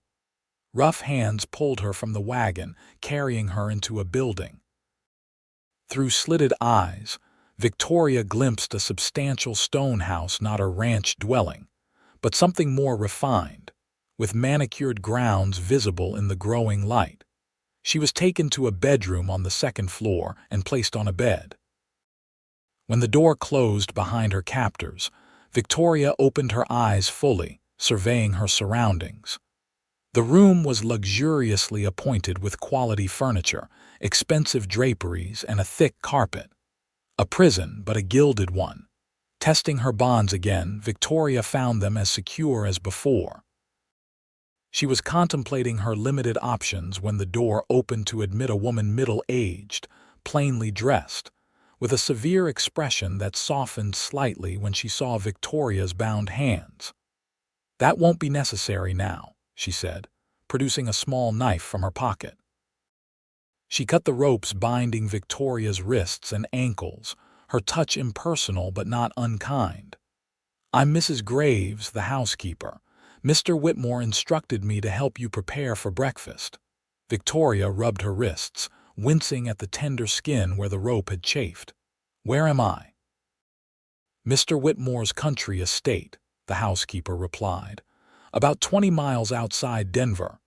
And my companions, the men at the ranch, do you know what happened to them? Mrs. Graves's expression revealed nothing. I know only that you're expected downstairs within the hour. There's water for washing and appropriate clothing in the wardrobe. With that, she exited, closing the door firmly behind her. Victoria heard the distinctive click of a key turning in the lock. No pretense, then she was a prisoner here, regardless of the comfortable surroundings. Left alone, Victoria explored the room, searching for potential weapons or means of escape. The windows were latched but not barred, opening onto a steep drop to a stone courtyard below. The wardrobe contained several dresses, all in her size or close to it, suggesting Whitmore had planned this abduction with disturbing thoroughness.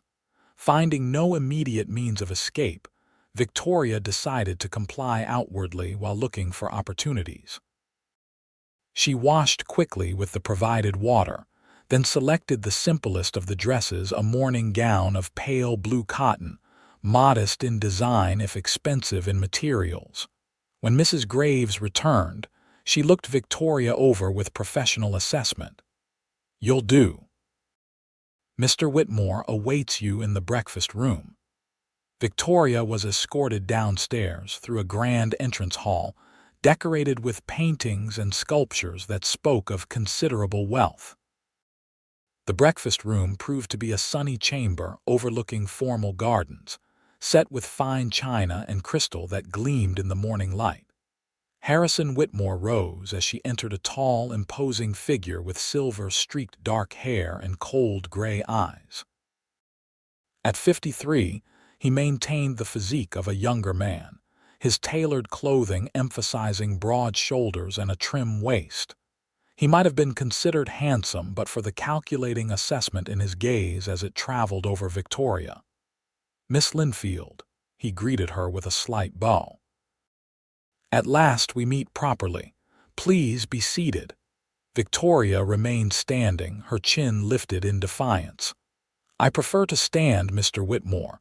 I don't break bread with men who abduct women from their homes." Whitmore's smile never reached his eyes. "I believe you'll find that you were residing unlawfully on O'Connor property, having been lured there under false pretenses. My men merely returned you to the protection of your lawful guardian, myself, as your betrothed." "You are not my betrothed," Victoria stated flatly. "I never consented to any arrangement between you and my father."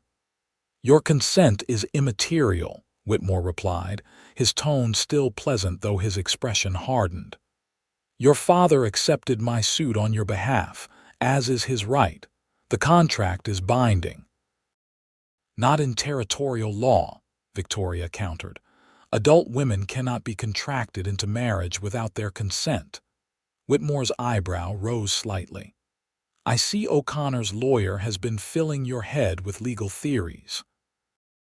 How unfortunate that the courts rarely uphold such progressive interpretations when faced with the reality of family authority." He gestured again to the chair opposite his own. "Now, please sit. There's no need for this discussion to be uncomfortable."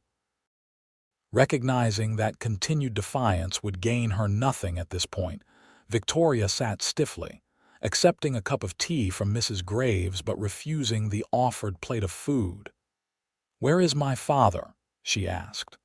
"I'm surprised he isn't here to deliver me personally into your custody."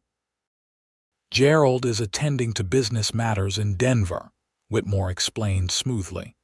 "He'll join us this evening for dinner, at which time we'll discuss the wedding arrangements." Victoria set down her cup with deliberate care. "There will be no wedding, Mr. Whitmore. I won't consent, and without my consent, any ceremony would be invalid." Whitmore studied her with something like admiration. "You have spirit, Victoria. I appreciate that quality in a woman in moderation, but you should understand your situation clearly. Your father's debts are considerable. Without my intervention, he would lose everything. Your brothers would be reduced to common laborers. The Linfield name would be disgraced throughout the territory.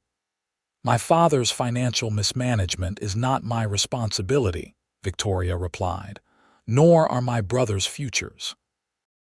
Family obligations extend beyond personal preference, Whitmore countered, but perhaps you need time to consider matters more carefully. He rose from the table. You'll remain here as my guest until the wedding. I suggest you use this time to reconcile yourself to your future. Fighting against inevitability only leads to unnecessary suffering. With that, he left the room, leaving Victoria alone with Mrs. Graves, who began clearing the barely touched breakfast dishes. He's had 3 wives before me, Victoria said quietly. What happened to them? The housekeeper paused, her expression unreadable. That's not for me to discuss, miss. Please, Victoria pressed. I have a right to know what awaits me if I can't escape this marriage. Mrs. Graves glanced toward the door before answering in a near whisper. The first died in childbirth. The second fell from a horse, broke her neck. The third, she hesitated. The third took ill suddenly. Doctors couldn't explain it. She just wasted away over a matter of months. A chill ran down Victoria's spine at the housekeeper's words. He murdered them, she whispered. I didn't say that, Mrs. Graves replied sharply, though her eyes held a warning. Accidents happen. Illness strikes the young as well as the old. Mr. Whitmore mourned each loss deeply. But her tone conveyed doubt, suggesting she had witnessed things that contradicted the official narratives of the previous Mrs. Whitmore's deaths. Help me, Victoria implored. Please, I don't want to die here, Mrs. Graves's expression softened momentarily before hardening again into professional detachment. I can't help you, miss. I have my own family to consider, children who depend on my wages. With that, she gathered the remaining dishes and left, the door locking behind her. Victoria spent the day confined to her room, permitted only brief excursions to a small sitting room under guard. She used the time to examine every aspect of her prison, searching for weaknesses in security, potential allies among the household staff, anything that might aid her escape. The windows, she confirmed, were too high for safe descent without equipment. The locks on the doors were substantial. The few servants she encountered seemed wary of engaging with her beyond the most basic interactions. As evening approached, Mrs. Graves returned with a formal dinner dress, deep burgundy silk with black lace trim, far more revealing than Victoria would have chosen for herself. The housekeeper helped her dress, arranging her hair in an elaborate style that emphasized her youth and delicate features. You look lovely, miss, Mrs. Graves commented as Victoria studied her reflection. The color suits you. Victoria met the older woman's eyes in the mirror, dressed like a lamb for slaughter, Mrs. Graves's hands stilled in their adjustments of the dress. Mr. Whitmore appreciates beauty. It would be wise to please him in small matters, even if you resist in larger ones. The advice, though pragmatic, filled Victoria with dread. Mrs. Graves was suggesting a strategy of survival rather than escape, as if Victoria's fate were already sealed. Dinner proved to be the ordeal Victoria had anticipated. Her father was indeed present, seated at Whitmore's right hand, looking uncomfortable in formal attire but clearly pleased with the arrangements. Victoria, he greeted her with a nod that contained no warmth. I trust you've recovered from your episode of confusion. I was never confused, father, Victoria replied evenly, merely unwilling to be sold to the highest bidder. Gerald Linfield's face darkened with anger. Mind your tongue, girl. Mr. Whitmore has been more than generous, considering your disgraceful behavior. Indeed, Whitmore interjected smoothly. Let's put the unpleasantness behind us. We have a future to discuss. Throughout the elaborate meal, Victoria maintained a facade of calm as the men discussed her future as if she weren't present. The wedding would take place in 2 weeks at Whitmore's Denver mansion. Her father would give her away, of course. Her brothers would stand as witnesses. Selected business associates and their wives would attend, making it a social event of the season. "And what of Lucas O'Connor?" Victoria asked during a lull in their planning. "What happened to him after your men attacked his ranch?" Her father and Whitmore exchanged glances before the latter answered. "O'Connor sustained injuries while interfering with my men's lawful retrieval of you. Nothing fatal, I'm told, though his ranch suffered considerable damage in the unfortunate fire." Relief flooded Victoria at the confirmation that Lucas lived, tempered by concern for his injuries and the damage to his property. "He'll come for me," she said with quiet certainty. "He won't abandon me to this fate." Whitmore's laugh held genuine amusement. "My dear, O'Connor is a minor rancher with limited resources and no significant connections. Even if he were foolish enough to attempt some romantic rescue, my men would ensure he never reached the front gate." The rest of the dinner passed in a blur of tension and veiled threats. When finally excused, Victoria returned to her room feeling both exhausted and oddly energized. Lucas was alive. Whatever his injuries, whatever damage his ranch had sustained, he lived. And if he lived, he would indeed come for her, of that she had absolute faith. For the next 3 days, Victoria played a careful game of apparent compliance, while seeking every opportunity to gather information or potential means of escape.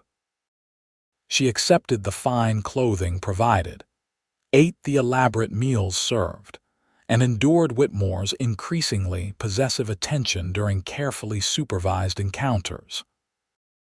All the while, she observed the household routines, noted which servants might be sympathetic to her plight, and mentally mapped the estate's layout during her limited movements within it. On the 4th day, her vigilance was rewarded with an unexpected opportunity. A young maid named Jenny, who had shown small kindnesses during her daily cleaning duties, entered Victoria's room with fresh linens and a barely perceptible nod toward the window. When the girl approached to make the bed, she whispered, "There's a man been watching the house from the woods. Tall, dark-haired, injured looks like, asked me about you when I was gathering herbs this morning." Victoria's heart leapt. "Lucas," she breathed. "Did you tell anyone else?" Jenny shook her head. "Cook says I talk too much as it is. Nobody listens to me anyway." "Good."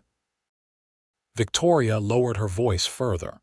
"If you see him again, tell him I'm being moved to Denver in 3 days for the wedding. Whitmore's Denver mansion on Palmer Street."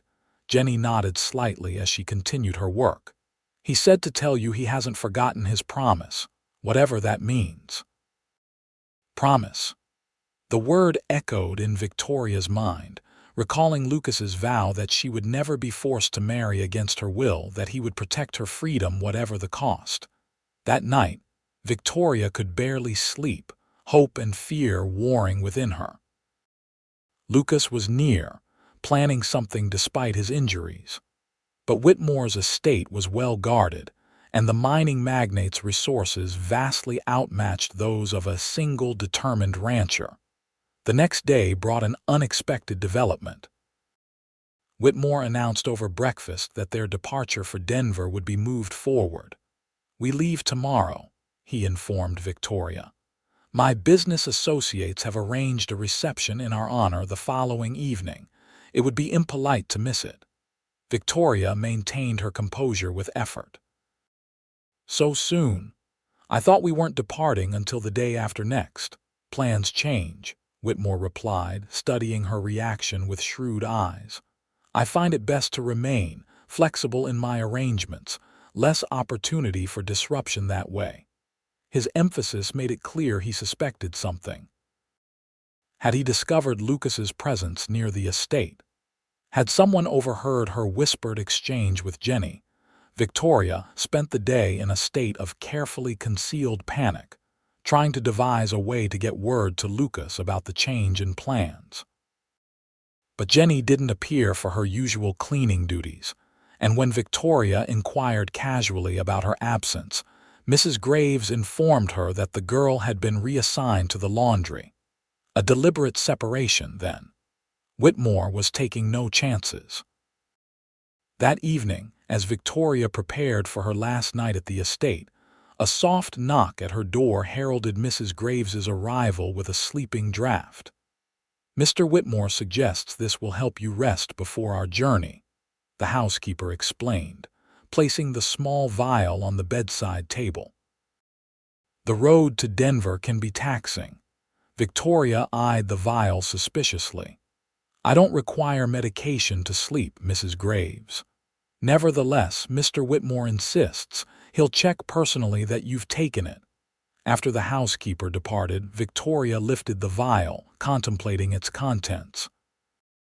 The liquid inside was clear. Odorless, it could be a simple sleeping draught as claimed, or something more sinister. Either way, she had no intention of drinking it. When Whitmore himself appeared an hour later to verify she had taken the medicine, Victoria presented a convincing performance of drowsiness, the empty vial visible on her nightstand. In reality, she had emptied it into a potted plant, hoping the dose wouldn't kill the unfortunate greenery. "Rest well, my dear," Whitmore said, his cold eyes assessing her seemingly drugged state. "Tomorrow begins our new life together." Victoria maintained her act until the door closed and the key turned in the lock. Then she rose swiftly, discarding her nightgown in favor of the simplest day dress she possessed. If opportunity for escape presented itself, she wanted to be prepared. Hours passed. The house grew quiet as servants completed their duties and retired. Victoria positioned herself near the window, watching for any movement in the darkness outside, any sign that Lucas might attempt a rescue before her departure for Denver. Midnight came and went. Victoria fought against despair, reminding herself that Lucas might not know of the accelerated timetable. He would be planning for the original departure date, unaware that Whitmore had changed his arrangements. Just as exhaustion began to overcome her vigilance, a soft scraping sound at her door captured Victoria's attention.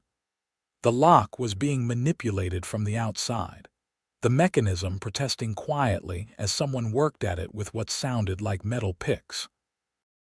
Victoria held her breath, moving silently to position herself behind the door.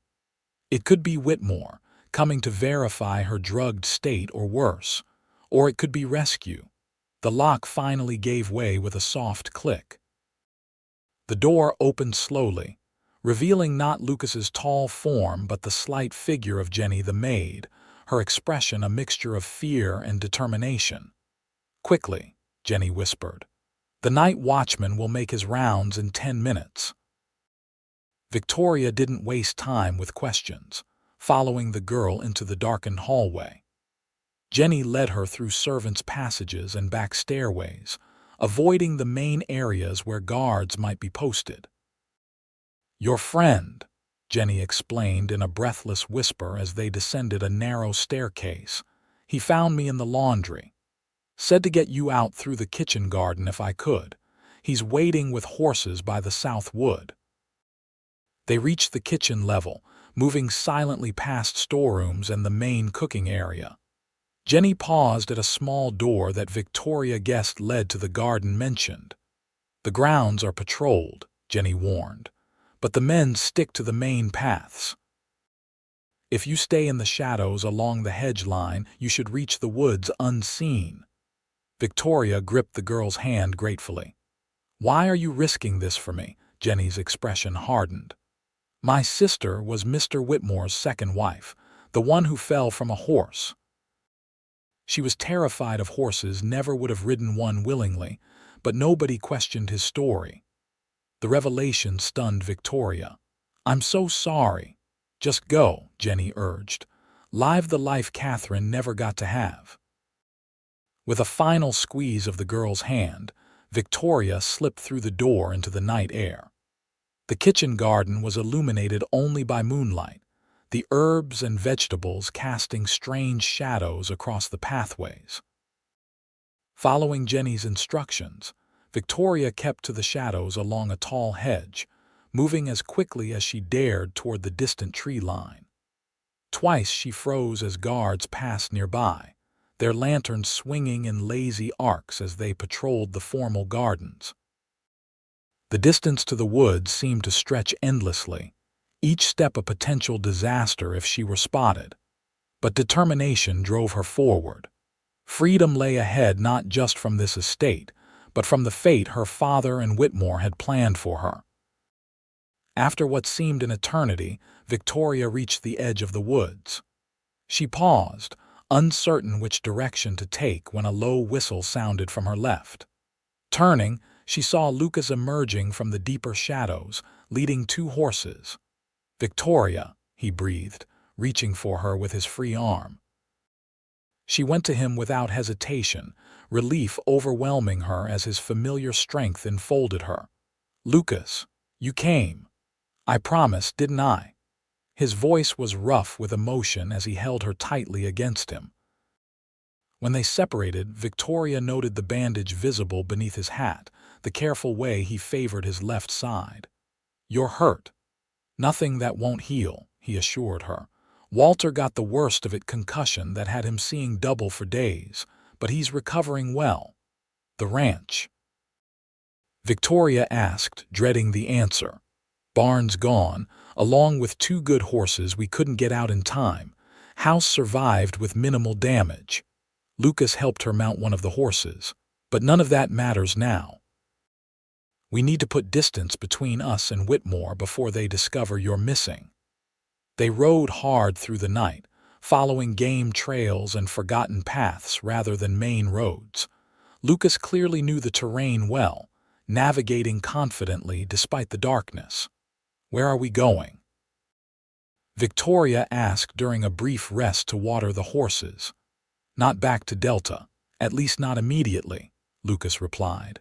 "Whitmore will send men there first. We're heading to Pueblo, where Blackwell has arranged a meeting with a territorial judge. With your direct testimony about the abduction and forced marriage attempt, we can obtain legal protection." The remainder of the night and the following day passed in a blur of hard riding and brief rests. They avoided towns and major roads, taking shelter in abandoned mining shacks or makeshift camps. Despite the circumstances, despite the danger still pursuing them, Victoria found herself treasuring these moments alone with Lucas, away from the watchful eyes of society. During one such rest, as they shared a simple meal of jerky and hardtack beside a small creek, Victoria finally asked the question that had lingered since her rescue. "What happens after Pueblo, Lucas? After we secure legal protection?" Lucas set aside his tin cup, his expression serious as he considered her question. "That depends on what you want, Victoria. The ranch will always have a place for you, whether as housekeeper or—" He hesitated, uncharacteristically uncertain. "Or in another capacity if you were so inclined." Victoria's heart quickened at the implication in his words. "What other capacity did you have in mind, Mr. O'Connor?" A slow smile spread across Lucas's face as he moved to sit beside her. "Well, Miss Linfield, Walter has been mentioning rather pointedly that the ranch needs a mistress. Someone to transform it from a bachelor establishment into a proper home." "Has he indeed?" Victoria tried and failed to suppress her own smile. "And you agree with this assessment?" "Wholeheartedly." Lucas took her hand in his expression growing earnest. "I know our acquaintance has been unusual from the start. I know there are men with more wealth, more refinement to offer you. But I don't believe there's a man alive who could cherish you more than I would, if given the chance." Victoria's free hand rose to touch his cheek, feeling the roughness of day-old stubble beneath her fingers. "Lucas O'Connor, are you proposing marriage to me while we're fugitives from Harrison Whitmore's men?" "I suppose I am," he admitted with a rueful laugh. "Not the romantic setting I might have planned, but then, nothing about us has followed conventional paths." "No," Victoria agreed softly. "From the moment you pulled me from that river, we've been writing our own story." Lucas's hand covered hers where it rested against his cheek. "Is it a story you wish to continue, Victoria?" With me, the answer required no thought, no weighing of options or considerations of practicality. It rose from her heart with absolute certainty. "Yes, 1,000 times yes." The kiss they shared beside that quiet creek was tender yet passionate, a promise of the future they would build together once their present dangers were overcome. Pueblo, when they reached it the following day, offered temporary sanctuary. Blackwell had indeed arranged a meeting with Judge Harold Montgomery, a distinguished jurist known for his progressive views on women's rights and his intolerance for coercion in any form. In the judge's private chambers, Victoria provided a detailed account of her father's arrangement with Whitmore, her escape, Lucas's assistance, and the subsequent abduction from O'Connor Ranch. The judge listened attentively, his expression growing increasingly grave as her story unfolded. "This is a serious matter, Miss Linfield," he said when she had finished. "Attempted forced marriage, abduction, assault, these are criminal offenses, regardless of Mr. Whitmore's standing in territorial society." "Will you help us, Your Honor?" Lucas asked.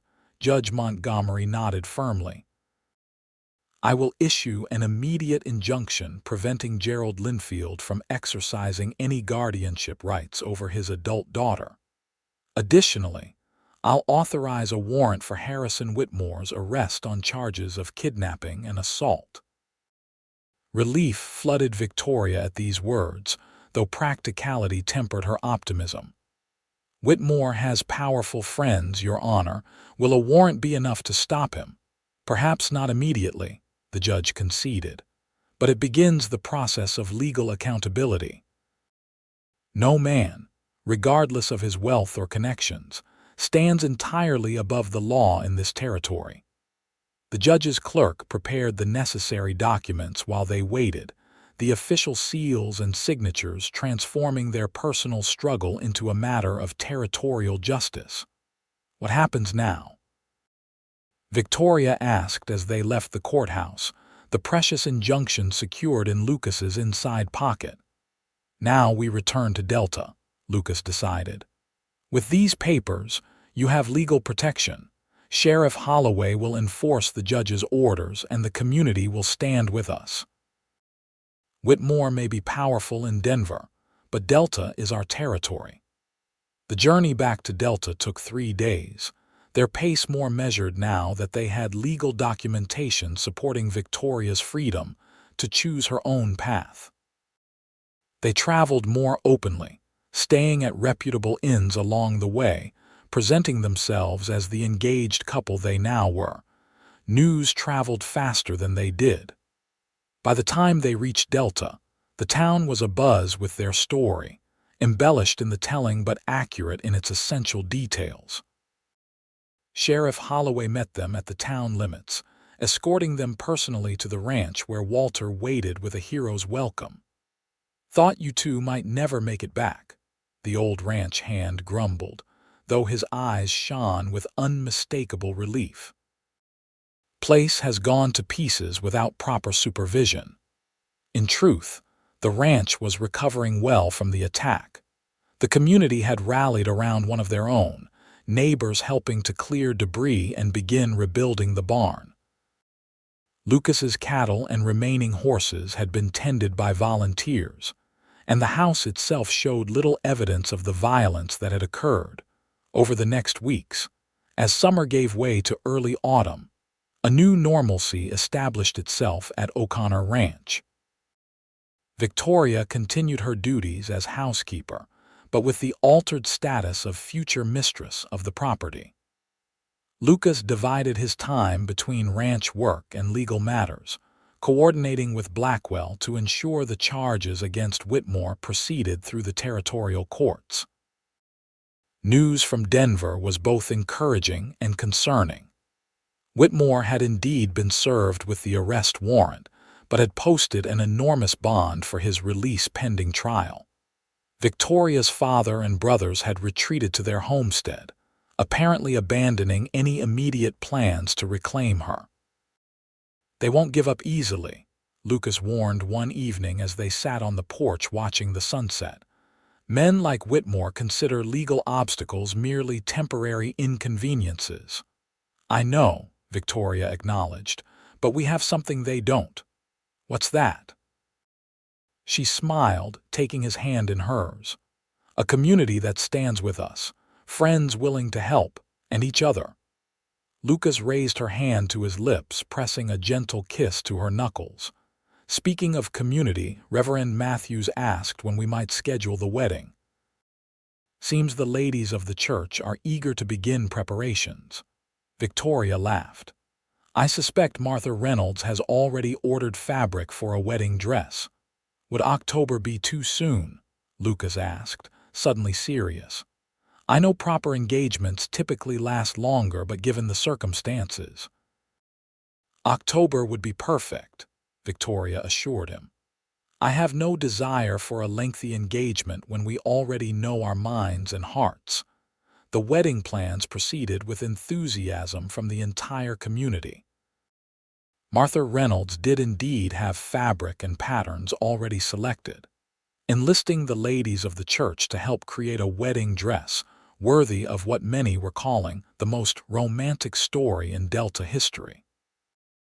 Security remained a concern, with Lucas arranging for trusted men to patrol the ranch boundaries and Sheriff Holloway making frequent visits to check on their welfare.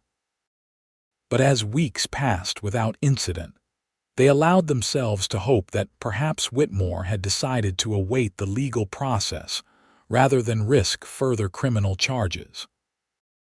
October arrived with crisp mornings and golden afternoons, the aspen trees turning brilliant yellow against the evergreen backdrop of the mountains. The barn rebuilding was completed just in time, its fresh timber gleaming in the autumn sunlight, decorated with harvest garlands for the wedding celebration to follow the church ceremony. The night before the wedding, Victoria stood in her room soon to be vacated for the master bedroom she would share with Lucas, contemplating the journey that had brought her to this moment. 6 months earlier, she had thrown herself into the Gunnison River, preferring death to a life without choice or love.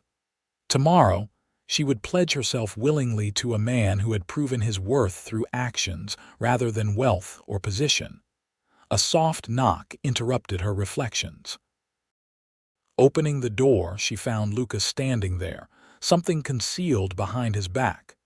"It's bad luck to see the bride before the wedding," she teased. "Only after midnight," he countered with a smile. "And I wanted to give you something privately before tomorrow's festivities." From behind his back, he produced a small wooden box, beautifully carved with intricate patterns of river currents and mountain peaks. "I made this," he explained somewhat self-consciously. "Walter says my woodworking needs practice, but—" Victoria took the box reverently, tracing the detailed carvings with her fingertips. "It's beautiful, Lucas. Open it," he encouraged. Inside, nestled on a bed of soft fabric, lay a gold locket on a delicate chain. Victoria lifted it carefully, opening the hinged oval to find a tiny painting on one side, the exact bend in the Gunnison River where Lucas had pulled her from the water. "To remember where our story began," Lucas explained softly. Tears welled in Victoria's eyes at the thoughtfulness of the gift. "I could never forget," she whispered, "but I'll treasure this always." Lucas took the necklace from her hands, moving behind her to fasten it around her neck. His fingers brushed against her skin as he secured the clasp, sending familiar shivers down her spine. "Until tomorrow," he murmured, pressing a gentle kiss to her shoulder before stepping back. "Until tomorrow," Victoria echoed, her heart full beyond measure. The wedding day dawned clear and bright, as if nature itself approved of their union. Victoria prepared in Rebecca Ames's rooms above the hotel, surrounded by the women who had become her friends and advocates over the past months. "You're the calmest bride I've ever seen," Martha Reynolds remarked as she adjusted Victoria's veil. "Why would I be nervous?" Victoria replied serenely.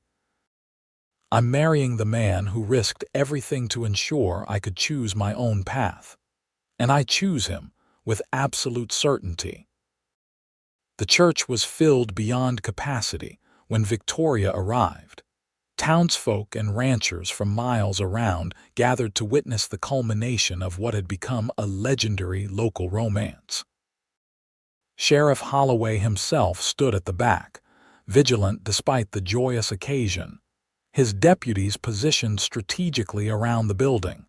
But no disruption came.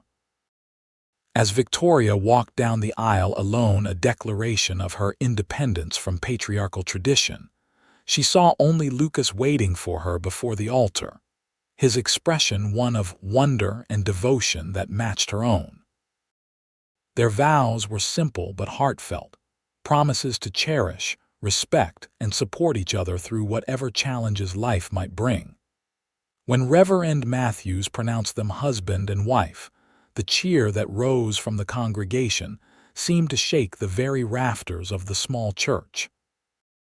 The celebration at O'Connor Ranch lasted well into the night, with food and music and dancing beneath lanterns strung across the new barn. Victoria and Lucas moved among their guests, accepting congratulations and well wishes, their hands rarely separated throughout the evening. As the festivities began to wind down, Walter approached them, more formally dressed than Victoria had ever seen him, a glass of whiskey in his weathered hand.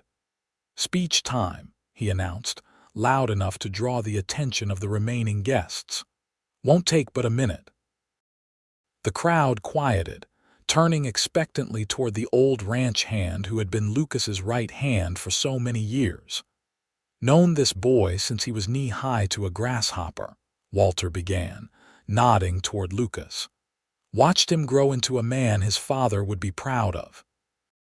But something was missing all these years, someone to share the dream with, someone who understood that freedom and love are two sides of the same coin." He raised his glass toward Victoria.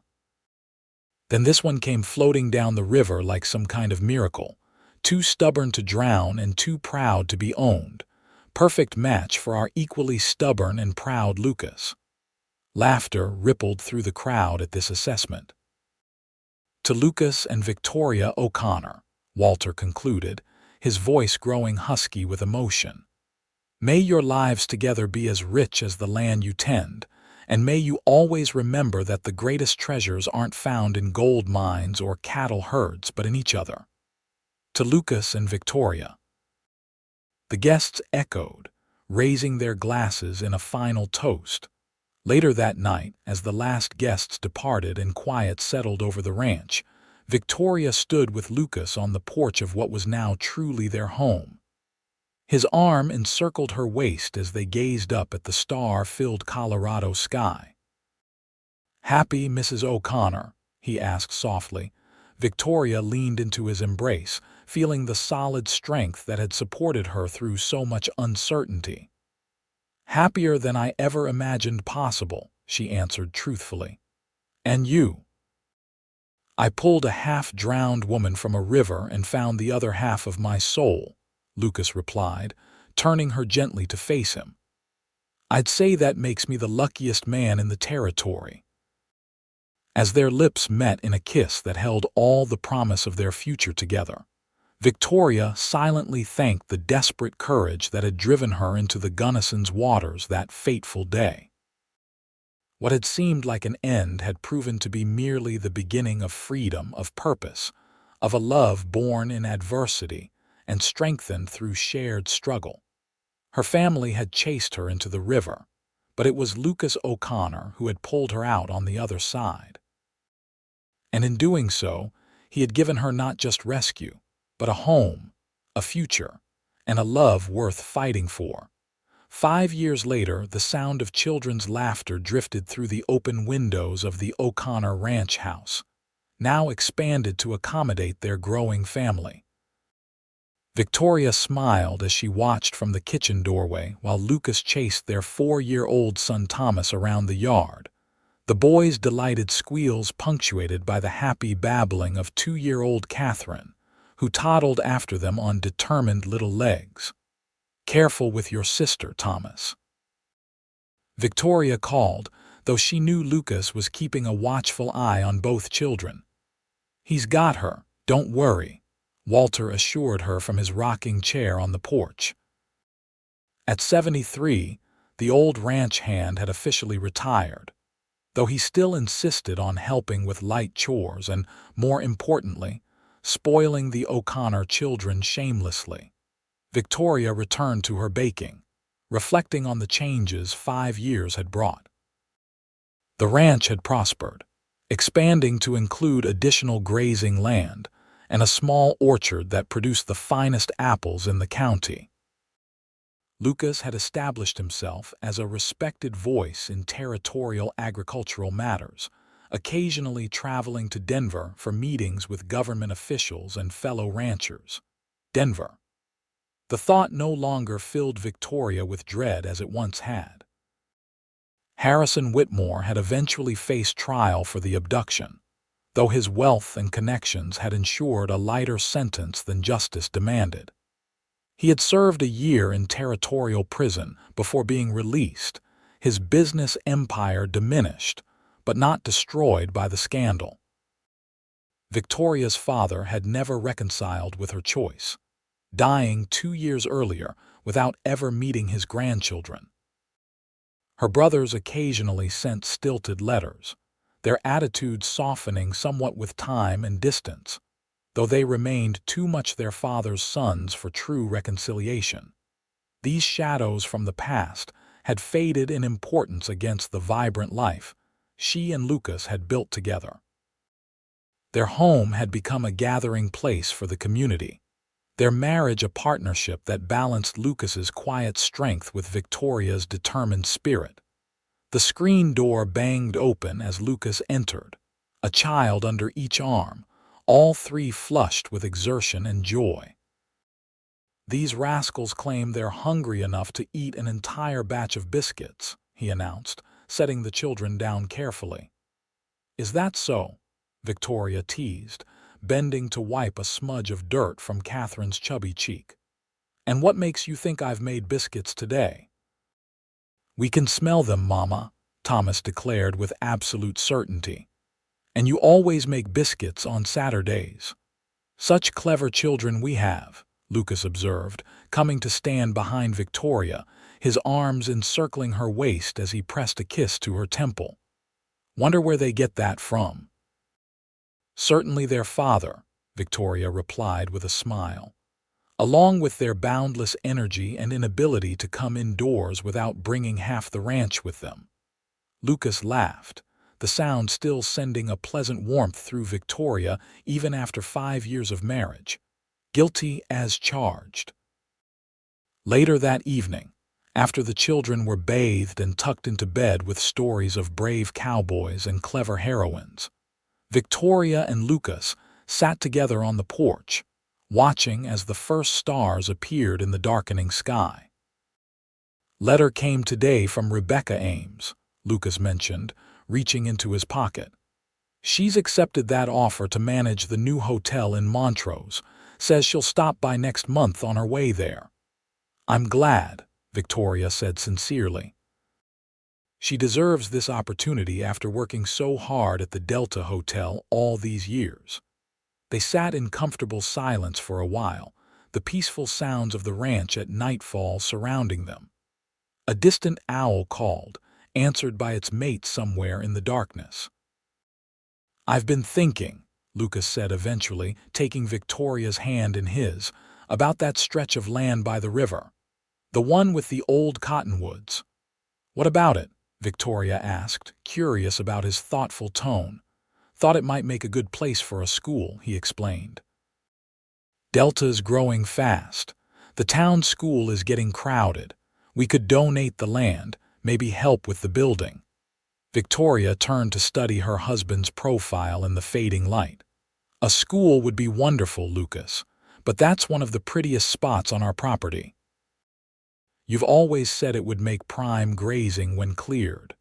Lucas shrugged, a smile playing at the corners of his mouth. "Some things are more important than cattle. Education, for instance. Giving children the chance to learn, to think for themselves, to choose their own paths in life." Understanding dawned in Victoria's eyes. "This is about what happened to me, isn't it? About ensuring other young women have options beyond what their fathers dictate." "Partly," Lucas admitted. "But it's also about our children, about the community we want them to grow up in. A place where learning is valued, where questions are encouraged rather than silenced." Victoria leaned against his shoulder, her heart full of love for this man who continued to surprise her with his depth and thoughtfulness. "I think it's a wonderful idea. The Linfield O'Connor School has a nice ring to it, don't you think?" "I was thinking just the river school," Lucas suggested. "After all, it was a river that brought us together. Seems fitting that our legacy should honor that beginning." Victoria nodded, remembering the desperate young woman who had plunged into theGunnison's cold waters 5 years earlier, and the brave cowboy who had pulled her out on the other side. "The river school it is, then," she agreed softly. "A place where young minds can flow freely, finding their own course just as we found ours." Lucas squeezed her hand gently. "Together." "Always together," Victoria affirmed, resting her head against his shoulder as the stars continued to emerge above their home, their land, their shared dream that had begun with a desperate flight and a courageous rescue, and had blossomed into a life more beautiful than either could have imagined.